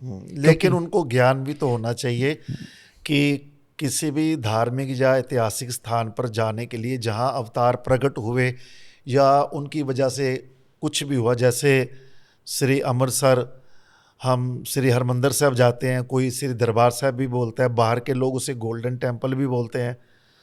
जैसे हम जाते हैं वो परिक्रमा में, अभी अंदर दर्शन के लिए नहीं गए, ध्यान साधना में एकदम जुड़ जाते हैं, मैं मेरा परिवार, क्योंकि हमें घर से ही प्रैक्टिस है जी। तो ऐसे ही आप ये कहना चाह रहे हैं कि जो सनातन धर्म के जो ऐतिहासिक मंदिर है वहाँ जाके कम समय में भी जुड़ जाएगा, लेकिन अंदर संस्कार तो होने चाहिए। बिल्कुल। तो आज के माँ बाप को भी अगर बच्चे का भविष्य बनाना है तो बच्चे का भविष्य स्विट्जरलैंड में नहीं है, यूएसए में नहीं है, आपके संस्कारों में है। अगर आप बच्चे को शुरू से ही संस्कार दे रहे हैं तो वो कहीं पर भी जाएगा तो वो वहां पर जाके तभी तो कनेक्ट होगा। बिल्कुल सत्य। अगर उसके संस्कार ही नहीं मिले तो वो फेसबुक की फोटो खिंचवाने के लिए जाएगा। बस फिर वो कोई काम का नहीं है। और हमने देखा भी है, हम लोग बहुत ही सामान्य स्कूल में पढ़े हैं जहाँ जमीन पर बैठते थे, छप्पर थी, पानी आ गया तो टपकता था पानी। जी। वैसे स्कूल में, वैसे हमारे उसमें के टीचर भी बहुत ज्ञानी विद्वान होते थे। हाँ। और बड़े अच्छे सिखाते थे, संस्कार देते थे, हमें संस्कार सिखाया जाता था। हर चीज़ हम लोग सेलिब्रेट करते थे, हर चीज़ का रहस्य बताया जाता था। अब सरस्वती पूजा है तो सरस्वती माता जो है विद्या की माता है, कैसे धारण करना है, तो उसके ऐसे गुण अगर हमारे अंदर प्रकट होंगे तब उनका जो है प्रसाद हमारे अंदर प्रकट होगा। कि हम दुर्गुणों को लेके जाएंगे तो कभी उनका आशीर्वाद नहीं मिलेगा, क्योंकि दुर्गुण जो है उनके चीज़ों को प्रकट ही नहीं होने देंगे। तो हमारे जो उसमें के स्कूल थे वो सब चीज़ों को पहले से, अब तो वो सब खत्म हो गए हैं। आजकल तो ऐसी स्थिति हो गई है कि लोग नॉन वेज वेज हर तरह के भोजन, वैसे चीज़ें, वैसी वातावरण। तो निश्चित रूप से इंटरनेशनल स्कूल फॉरेन में वो कैरियर नहीं है, कैरियर संस्कारों में। अगर कोई सुसंस्कृत हो जाएगा ना तो जहाँ भी रहेगा वो प्रकाश फैलाएगा, अच्छे समाज का, एक स्वस्थ समाज का निर्माण करेगा। अदरवाइज़ क्या होता है, लोग आजकल तो, अब ज़्यादा बोलना नहीं चाहिए, लेकिन बड़े बड़े स्कूलों में जाते हैं तो उनके अंदर दुर्गुण ज़्यादा पैदा हो जाते हैं। फ़ायदा क्या है फिर? उससे अच्छा है कि गुरुकुल बने। और आज से जब लॉर्ड मेकाले का जो एजुकेशन सिस्टम नहीं था तो हमारे भारतवर्ष में तो लाखों गुरुकुल थे, अब तो कुछ हज़ार में सिमट गए हैं। और ऐसे स्कूल बहुत बढ़ गए हैं जो ऐसे विद्याओं को दे रहे हैं जिसका कोई महत्व नहीं है। हमें संस्कृति और हमारे ऐसे विद्याएं सिखानी चाहिए कि व्यक्ति हर चीज़ में दक्ष हो, मतलब कोई कार्य करे, गौ पालन हो, खेती हो। ये तो कुछ, अब तो बच्चों को पता चलेगा गेहूं कहाँ से आता है, पेड़ से आता है, बोलेंगे, देखा ही नहीं कभी। तो सर्व शिक्षा होना चाहिए। अब तो संपूर्ण इंसान भी नहीं रहा। हाँ, तो जो अभी शिक्षा पद्धति है ना वो भाग दौड़ वाली है, बस रेस है, घोड़े की तरह आगे निकलना, ऐसा नहीं। उनको ना हर चीज़ सिखाओ, जीवन में कैसे कहाँ जीना है, हर चीज़ में दक्ष बनाओ, हर विद्याओं में दक्ष बनाओ, जिससे कि उनका जीवन चल सके। तो अगर वो सामान्य रूप से, अगर सामान्य स्कूल को ठीक कर दिया जाए तो उसी से, अभी हमने सुना न्यूज़ में कि नेपाल के प्रधानमंत्री ने कहा कि सभी जो मंत्रियों के और जितने अफसर के बच्चे हैं वो सरकारी स्कूल में पढ़ेंगे। तो भारत में भी ऐसी नीति बना देनी चाहिए, तो वैसी स्कूल बनेंगी। और फिर उसकी जो स्कूल की नीति कोई भी हो, लेकिन उनमें ज्ञान होना ज़रूरी है। हमें अंग्रेज बनना पसंद है और हम अंग्रेज बनने के लिए महंगे से महंगे स्कूलों में अपने बच्चे डालते हैं। ये बहुत इंपॉर्टेंट पॉइंट आपने कहा। पर सबसे पहले हमें योग विद्या, जो बच्चे, मतलब स्कूल जब स्टार्ट होता है तो उसमें मेडिटेशन, संतुलन रहना, संतोख में रहना, कैसे रहना, माँ बाप के साथ कैसे रहना, पढ़ना कैसे है, सब्जेक्ट कैसे है, तो इन पे तो कोई चर्चा होती नहीं है। शुरू में तो यही सिखाना चाहिए। शुरू में बच्चों को 4-5 साल तो सुसंस्कृत करना चाहिए और ये सब चीज़ का ज्ञान विद्या दो। लेकिन उसके साथ अगर ये नहीं रहेगा ना तो फिर वो व्यक्ति जो है ना एक डब्बा बन जाएगा, एक सामान्य जो है ना, मतलब कि वो किसी कार्य में, आजकल के बच्चों को देखिए कोई दायित्व नहीं ले पाते हैं। थोड़ा सा कोई हुआ तो वो डिप्रेशन में, टेंशन में, स्ट्रेस में चले जाते हैं, को हैंडल ही नहीं कर सकते। उनको सिखाया नहीं गया है कि जीवन के किसी परिस्थिति को कैसे हैंडल करना है। चलो ये नेक्स्ट जनरेशन का एक सवाल लेते हैं। हाँ, 24 घंटे की फास्ट लाइफ हो गई है लोगों की, ये नहीं पता कब सोना है जी। कोई रात के 4 बजे तक जाग रहा है, कोई कभी क्या कैसे, फास्ट भागना है, बस भाग रहा है, ये नहीं पता कि मंजिल का है। जब तक वो परिणाम तक पहुंचता है, फाइनल तक पहुंचता है, उसे पता चलता है अरे आगे तो टी पॉइंट आ गया। ऐसे में फास्ट लाइफ में मेमोरी लॉस हो रही है लोगों की। और कुछ तो बड़ा कुछ हमारे पास है कि हम बैंक बैलेंस में इसमें चेक कर लेंगे, मोबाइल्स में ये वो, पर यहाँ से सब भूलते जा रहे हैं। तो हमारा आज का जो विषय था श्वास, उसमें एक स्मरण शक्ति भी है। तो उन लोगों को बताओ कि जो लोग अपनी मेमोरी लॉस कर रहे हैं, आज की जनरेशन, वो कैसे प्रमुख नाड़ियों द्वारा अपने आप को संतुलन रख सके। हाँ, एक तो आज के समय में ना इन्फॉर्मेशन ओवरलोड हो रहा है। इन्फॉर्मेशन ओवरलोड का मतलब इतनी इन्फॉर्मेशन आ रही है जो जा रही है और उस पर कभी कोई ध्यान नहीं दे रहा है। पहले जो लोग होते थे ना, हर चीज़ को बड़े गौर से सुनते थे, अमल करते थे, चिंतन करते थे, विचार करते थे, और गहराई में उतर करके हमेशा सदा के लिए हमारे मेमोरी में ठहरता था।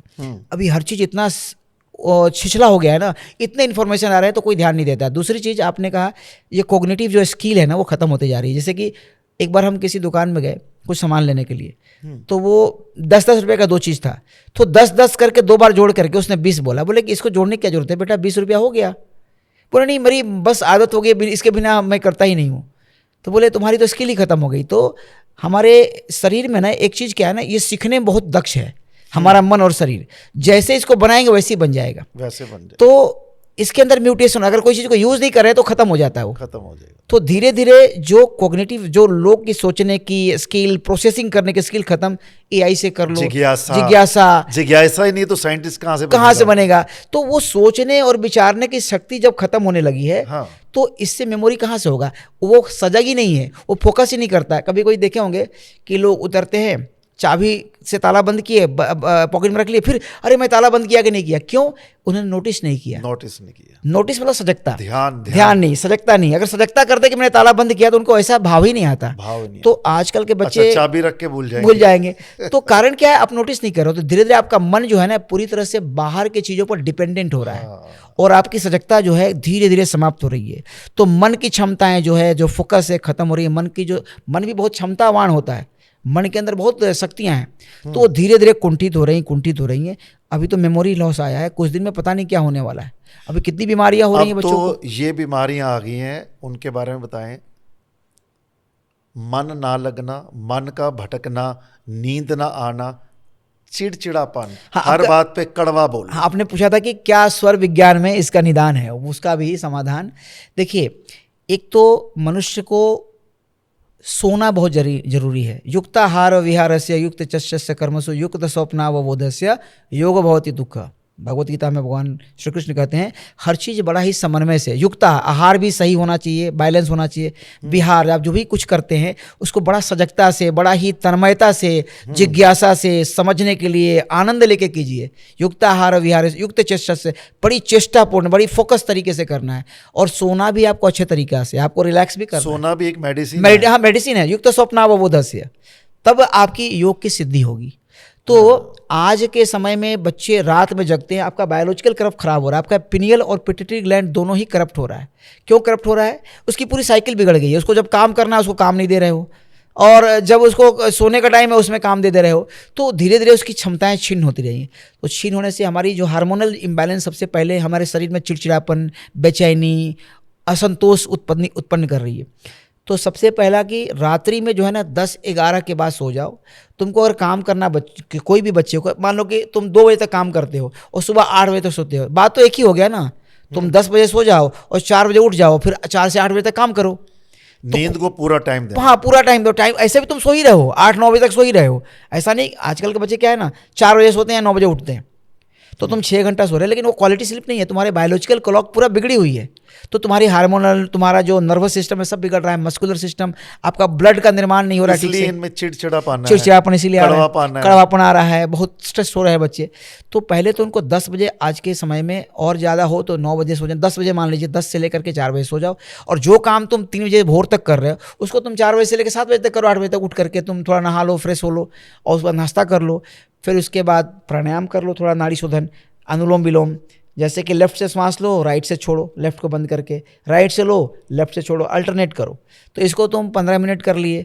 फिर कुछ मुद्राएं होती हैं, जैसे चिन्ह मुद्रा करके तुम गहरा सांस लो, तुम्हारी लंग्स कैपेसिटी बढ़ेगी तो तुम्हारे मन में क्लैरिटी आएगी, तुमको एनर्जी लेवल बढ़ जाएगा, फोकस बढ़ जाएगा, चिड़चिड़ापन और गुस्सा कम हो जाएगा। सिर्फ ये मुद्रा करके अगर वो 27 बार श्वास गहरा लेके छोड़ दे सुबह शाम, तो क्रोध से, चिड़चिड़ापन से, इरिटेशन से मुक्ति मिल जाएगी, डिप्रेशन भी नहीं आएगा। खाली तो छोटी छोटी चीज़ें, ये चिर मुद्रा है, इसको लगा के और सीधा रीढ़ की हड्डी करके और गहरी सांस लिए, पर बाहर निकाल दिए, पूरा एकदम खाली कर दिए, फिर लिए, फिर खाली किए, नाड़ी शोधन प्राणायाम कर लिए, रात्रि में सो लिए, भोजन पिंगला में कर लिए, जल पिए ईड़ा में। पिंगला में भी जल पी सकते हैं 200 ml तक, क्योंकि चाहिए थोड़ा पेट में जल उस समय भी, लेकिन ज़्यादा नहीं, यानी कि 3-4 गिलास जल पी लिए, उससे हमारी एसिड अल्कलाइन हो जाएगी, भोजन ठीक से नहीं पचेगा। तो भोजन पिंगला में, और ज़्यादा पानी पीना है, 1 आध बोतल 1 लीटर तो ईड़ा में पियो। जो औषधि होता है आजकल, मेडिकल औषधि जो होती है, जो एलोपैथिक, वो बहुत उसका साइड इफेक्ट है। तो पिंगला नाड़ी क्या है ना, इसके अंदर बड़ा क्षमता है, तो 20 को भी ये पाचन कर सकता है, 20 को भी पचा सकता है। तो जो साइड इफेक्ट है पिंगला में, अगर दवाई खाएंगे एलोपैथिक मेडिसिन, तो उसकी अगर साइड इफेक्ट इतनी सी हो रही है, ईड़ा में इतना हो जाएगा। अच्छा। तो बाम नाड़ी में कभी भी एलोपैथिक मेडिसिन जिसका साइड इफेक्ट हो उसको नहीं खाना चाहिए। तो इस प्रकार से अगर वो नाड़ियों के हिसाब से पिंगला में भोजन करे, ईड़ा में जल पिए, और उसके बाद जो स्वर चले वही पैर डाल के ज़मीन पर सुबह बिछावन से उतरे, और घर से बाहर निकले तो जो नाड़ी चले वही पैर डाल के बाहर निकले, और प्रवेश करे जो नाड़ी उसी दरवाजे पर, चौखट के सामने। तो ये सिंपल अभ्यास करे कोई व्यक्ति, तो उसके जीवन में बहुत ज़्यादा 1 महीना के अंदर परिवर्तन आएगा, स्वयं से उसको अनुभव होने लगेगा कि ये तो बहुत बड़ी विद्या है और इसको आगे करना चाहिए। ये भी चर्चा में है कि एक आदमी बहुत हेल्थी है और अचानक उससे घबराहट होती है, और जितना मर्जी समझा लो बस उससे घबराहट हो रही है। ऐसे भी मेरे पास केस आया तो मैं बड़ा हैरान हुआ, क्या कारण हो सकता है? ऊर्जा का ही है, मतलब हमारे ऐसे कुछ विचार होते हैं जो बहुत हमें परेशान कर रहे हैं, और वो धीरे धीरे सप्रेस हो जाते हैं माइंड में। फिर वो पूरा जब उछाल मार के हमारे अंदर आते हैं ना, तो हमारे बॉडी में फिर से वैसी फिजियोलॉजिकल चेंजेस आता है, उसमें बॉडी नियंत्रण में नहीं होता है। तो ऐसे चीज़ें सामान्य रूप से जब ज़्यादा हम स्ट्रेस्ड आउट होते हैं, बहुत सोचते हैं, बहुत सारी चीज़ों से घिरे होते हैं, कई बार लोग बहुत सारे पैसे, लोन इत्यादि, वो बहुत कुछ प्रपंच करते हैं, मुझे इसके बराबर जाना है, तो कुछ भी करते हैं। तो जब हम ताते पाँव पसारिए जाते लंबी सोर, जब आप ज़्यादा पैर पसारोगे तो पैर बाहर हो जाएगा। तो जब हम अपने जीवन में अपने टारगेट्स को पूरा ना करके हम फंस जाते हैं, तब ऐसी स्थिति आती है लोगों को। तो ये ध्यान रखना है कि हम वो उतना ही करें जितनी हमारी क्षमता है। 2 तरह के स्ट्रेस होते हैं, यू स्ट्रेस और डी स्ट्रेस। यू स्ट्रेस मतलब कि आपको ऑफिस जाना है तो सुबह में रहता है कि जल्दी स्नान करो, ब्रश करो, कपड़ा पहनो और सब कुछ अपना बैग लो, जो भी सामान लेके जाना है, गाड़ी में बैठे पहुंच गए, फिर वो स्ट्रेस खत्म हो जाती है, तो वो पॉजिटिव स्ट्रेस है।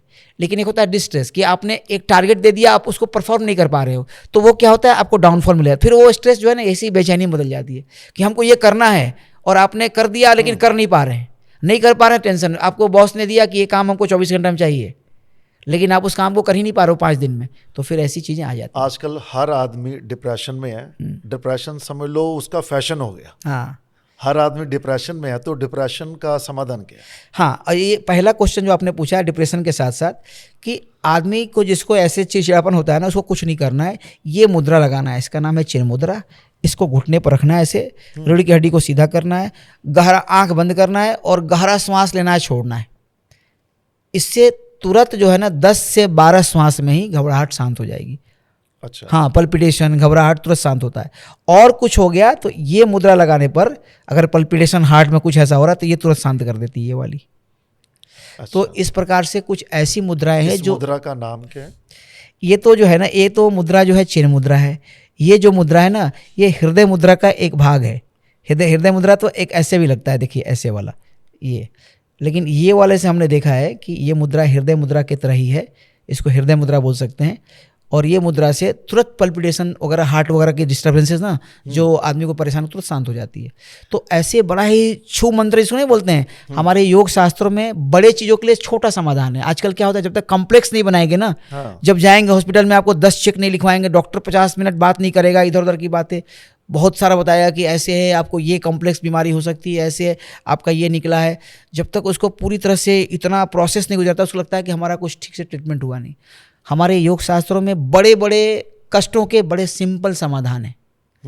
कुछ श्वास की ऐसी क्रियाएं हैं जिससे बड़े बड़े क्रॉनिक डिजीज सिंपली शांत हो जाएंगे। अच्छा, डर भी दूर हो जाता है। डर भी दूर हो जाता है। जैसे आजकल ये भी एक केस मेरे पास ऐसे आए कि मेरा अपना घर है, लेकिन मुझे अपने ही घर में डर लगता है। क्यों? वही सब है उन्होंने कई ऐसी चीज़ें अपने जीवन बना ली हैं ना, इसको स्वयं से ही डरने लगते हैं। वो कर ही उनका परफॉर्मेंस ग्राफ जब गिरता है ना, जब उन्होंने एक हाई टारगेट सेट कर लिया और उसको अचीव करने के लिए मुझे करना है और दूसरे कर लेते हैं, जब हम नहीं कर पाते हैं तो पुनः वो डर के रूप में प्रकट होता है। कई बार हमारे नाड़ियों के गलत उपयोग से भी फियर और फोबिया आती है। जैसे आप पिंगला नाड़ी की जगह आप ईडा नाड़ी लेफ्ट नॉस्ट्रिल में आप नाखून केस काटेंगे, सेविंग करेंगे, तो वो भी डर में परिवर्तित हो जाती है, क्योंकि हमारे ईडा नाड़ी चंद्र नाड़ी जो है वो क्रूर नाड़ी नहीं है, सौम्य नाड़ी है। और ये जो कर्म है ना नाखून केस काटने का, वो क्रूर कर्म है। आप शरीर से एक लाइफ सेल्स को अलग कर रहे हैं, तो उसके अंदर एक डर सेलुलर लेवल पर डर उत्पन्न होता है उस कोशिकाओं में, क्योंकि आपके अस्तित्व से अलग हो रहा है। बारीक विषय है। हाँ, तो वो जो सूक्ष्म रूप से जो डर उत्पन्न हो आपके कोशिकाओं में अपने अस्तित्व से अलग होने का होता है, वो धीरे धीरे कलेक्टिव लेवल पर जमा होने लगता है और बाद में फियर और फोबिया बदल जाता है। तो इसमें नाड़ी का भी रोल है। अगर आप राइट नॉस्ट्रिल में अगर आप सेविंग करोगे, नाखून काटोगे, ये सब करोगे, तो फिर ऐसी बीमारियां उत्पन्न नहीं होगी। तो नाड़ियों के संतुलन से डर का भी अंत हो जाता है। और जहाँ पर आपको बीमारी है वहाँ डॉक्टर से मिलिए, सब कुछ कीजिए, लेकिन साथ ही साथ योग साधना करने से, दोनों के समन्वय से आप स्वस्थ हो सकते हैं। डॉक्टर की दवाई, डॉक्टर का प्रिस्क्रिप्शन और डॉक्टर का जो इन्वेस्टिगेशन है वो भी ज़रूरी है, लेकिन साथ ही साथ योग साधना करने से आप शीघ्र और कई बार तो आप तुरंत ठीक हो जाते हो। कई बार क्या होता है, लोग को फीवर और ये सब आता है ना, वायरल इन्फेक्शन जब होता है तो देह दर्द और सर्दी और बुखार नहीं आती है, तो 4-5 दिन चलती है। हमने देखा है कि सिर्फ हमने नाड़ियों को बदल करके उसको 8-10 घंटे में उसको कंटेन कर दिया, मतलब 10 घंटे में वो शांत हो गई। कई लोगों को एक दिन में ही ठीक हो गया। वो सुबह शुरू हुआ और शाम होते होते नाड़ियों के बदलने से लगातार हमको साधना दी है कि भाई तुम इस नाड़ी को इतना देर चलाओ, इस नाड़ी को इतना देर चलाओ और तुम 6 घंटा करो इसको, तो उससे भी तुरंत शांत हो जाता है। ऐसा कई बार जो वायरल इन्फेक्शंस होते हैं जो 7 दिन 8 दिन परेशान करते हैं, वो बड़ा ही सिंपल श्वास की टेक्निक से ठीक हो जाते हैं। श्वासों के ज्ञान चर्चा में समय तो देखा नहीं कितना हो गया, पर बहुत आनंद आया आपसे बात करके।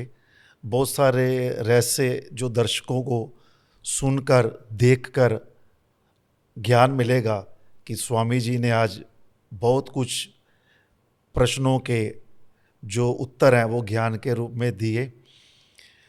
मैं उम्मीद करता हूँ कि ये चर्चा तो ख़त्म होने वाली नहीं है, पर समय इजाज़त नहीं देता। इसको हम आज के पॉडकास्ट को यहीं समाप्त करते हैं, इस उम्मीद के साथ प्रभु कृपा करेगा फिर हम ज्ञान की चर्चा को और प्रश्नों द्वारा सामने लेके आएंगे, ताकि जो हमारे भारत के धार्मिक ग्रंथों का ज्ञान है वो विशेष चर्चा द्वारा, चाहे वो सवाल है, जवाब है, प्रश्न है, उत्तर है, वो ज्ञान सामने आए जी। तो आपका बहुत बहुत धन्यवाद है जो आपने हमारा इनविटेशन स्वीकार किया। आपको बहुत बहुत धन्यवाद है जी। स्वामी जी, हम तहे दिल से आपका स्वागत करते हैं, इस उम्मीद के साथ कि फिर मुलाकात होगी और फिर एक ज्ञान चर्चा का पॉडकास्ट हम करेंगे। निश्चित रूप से, और बहुत बहुत धन्यवाद हमको बुलाने के लिए, हमें मौका देने के लिए कि हम लोगों से आपके माध्यम से जुड़ पाएँ और ऐसी गुण विद्याएं जो है जो हमारे भारतवर्ष के लोगों से दूर है उनके तक पहुँचे और लोग इससे अपने जीवन में एक सकारात्मक बदलाव लाएं और अनुभव करें और उनका जीवन जो है बदल जाए सकारात्मक रूप से। उनके जीवन की जो भी आकांक्षाएं, इच्छाएं, स्वास्थ्य और धन धान्य इत्यादि की है वो सब पूर्ण हो, यही कामना के साथ हर हर महादेव, नमः शिवाय।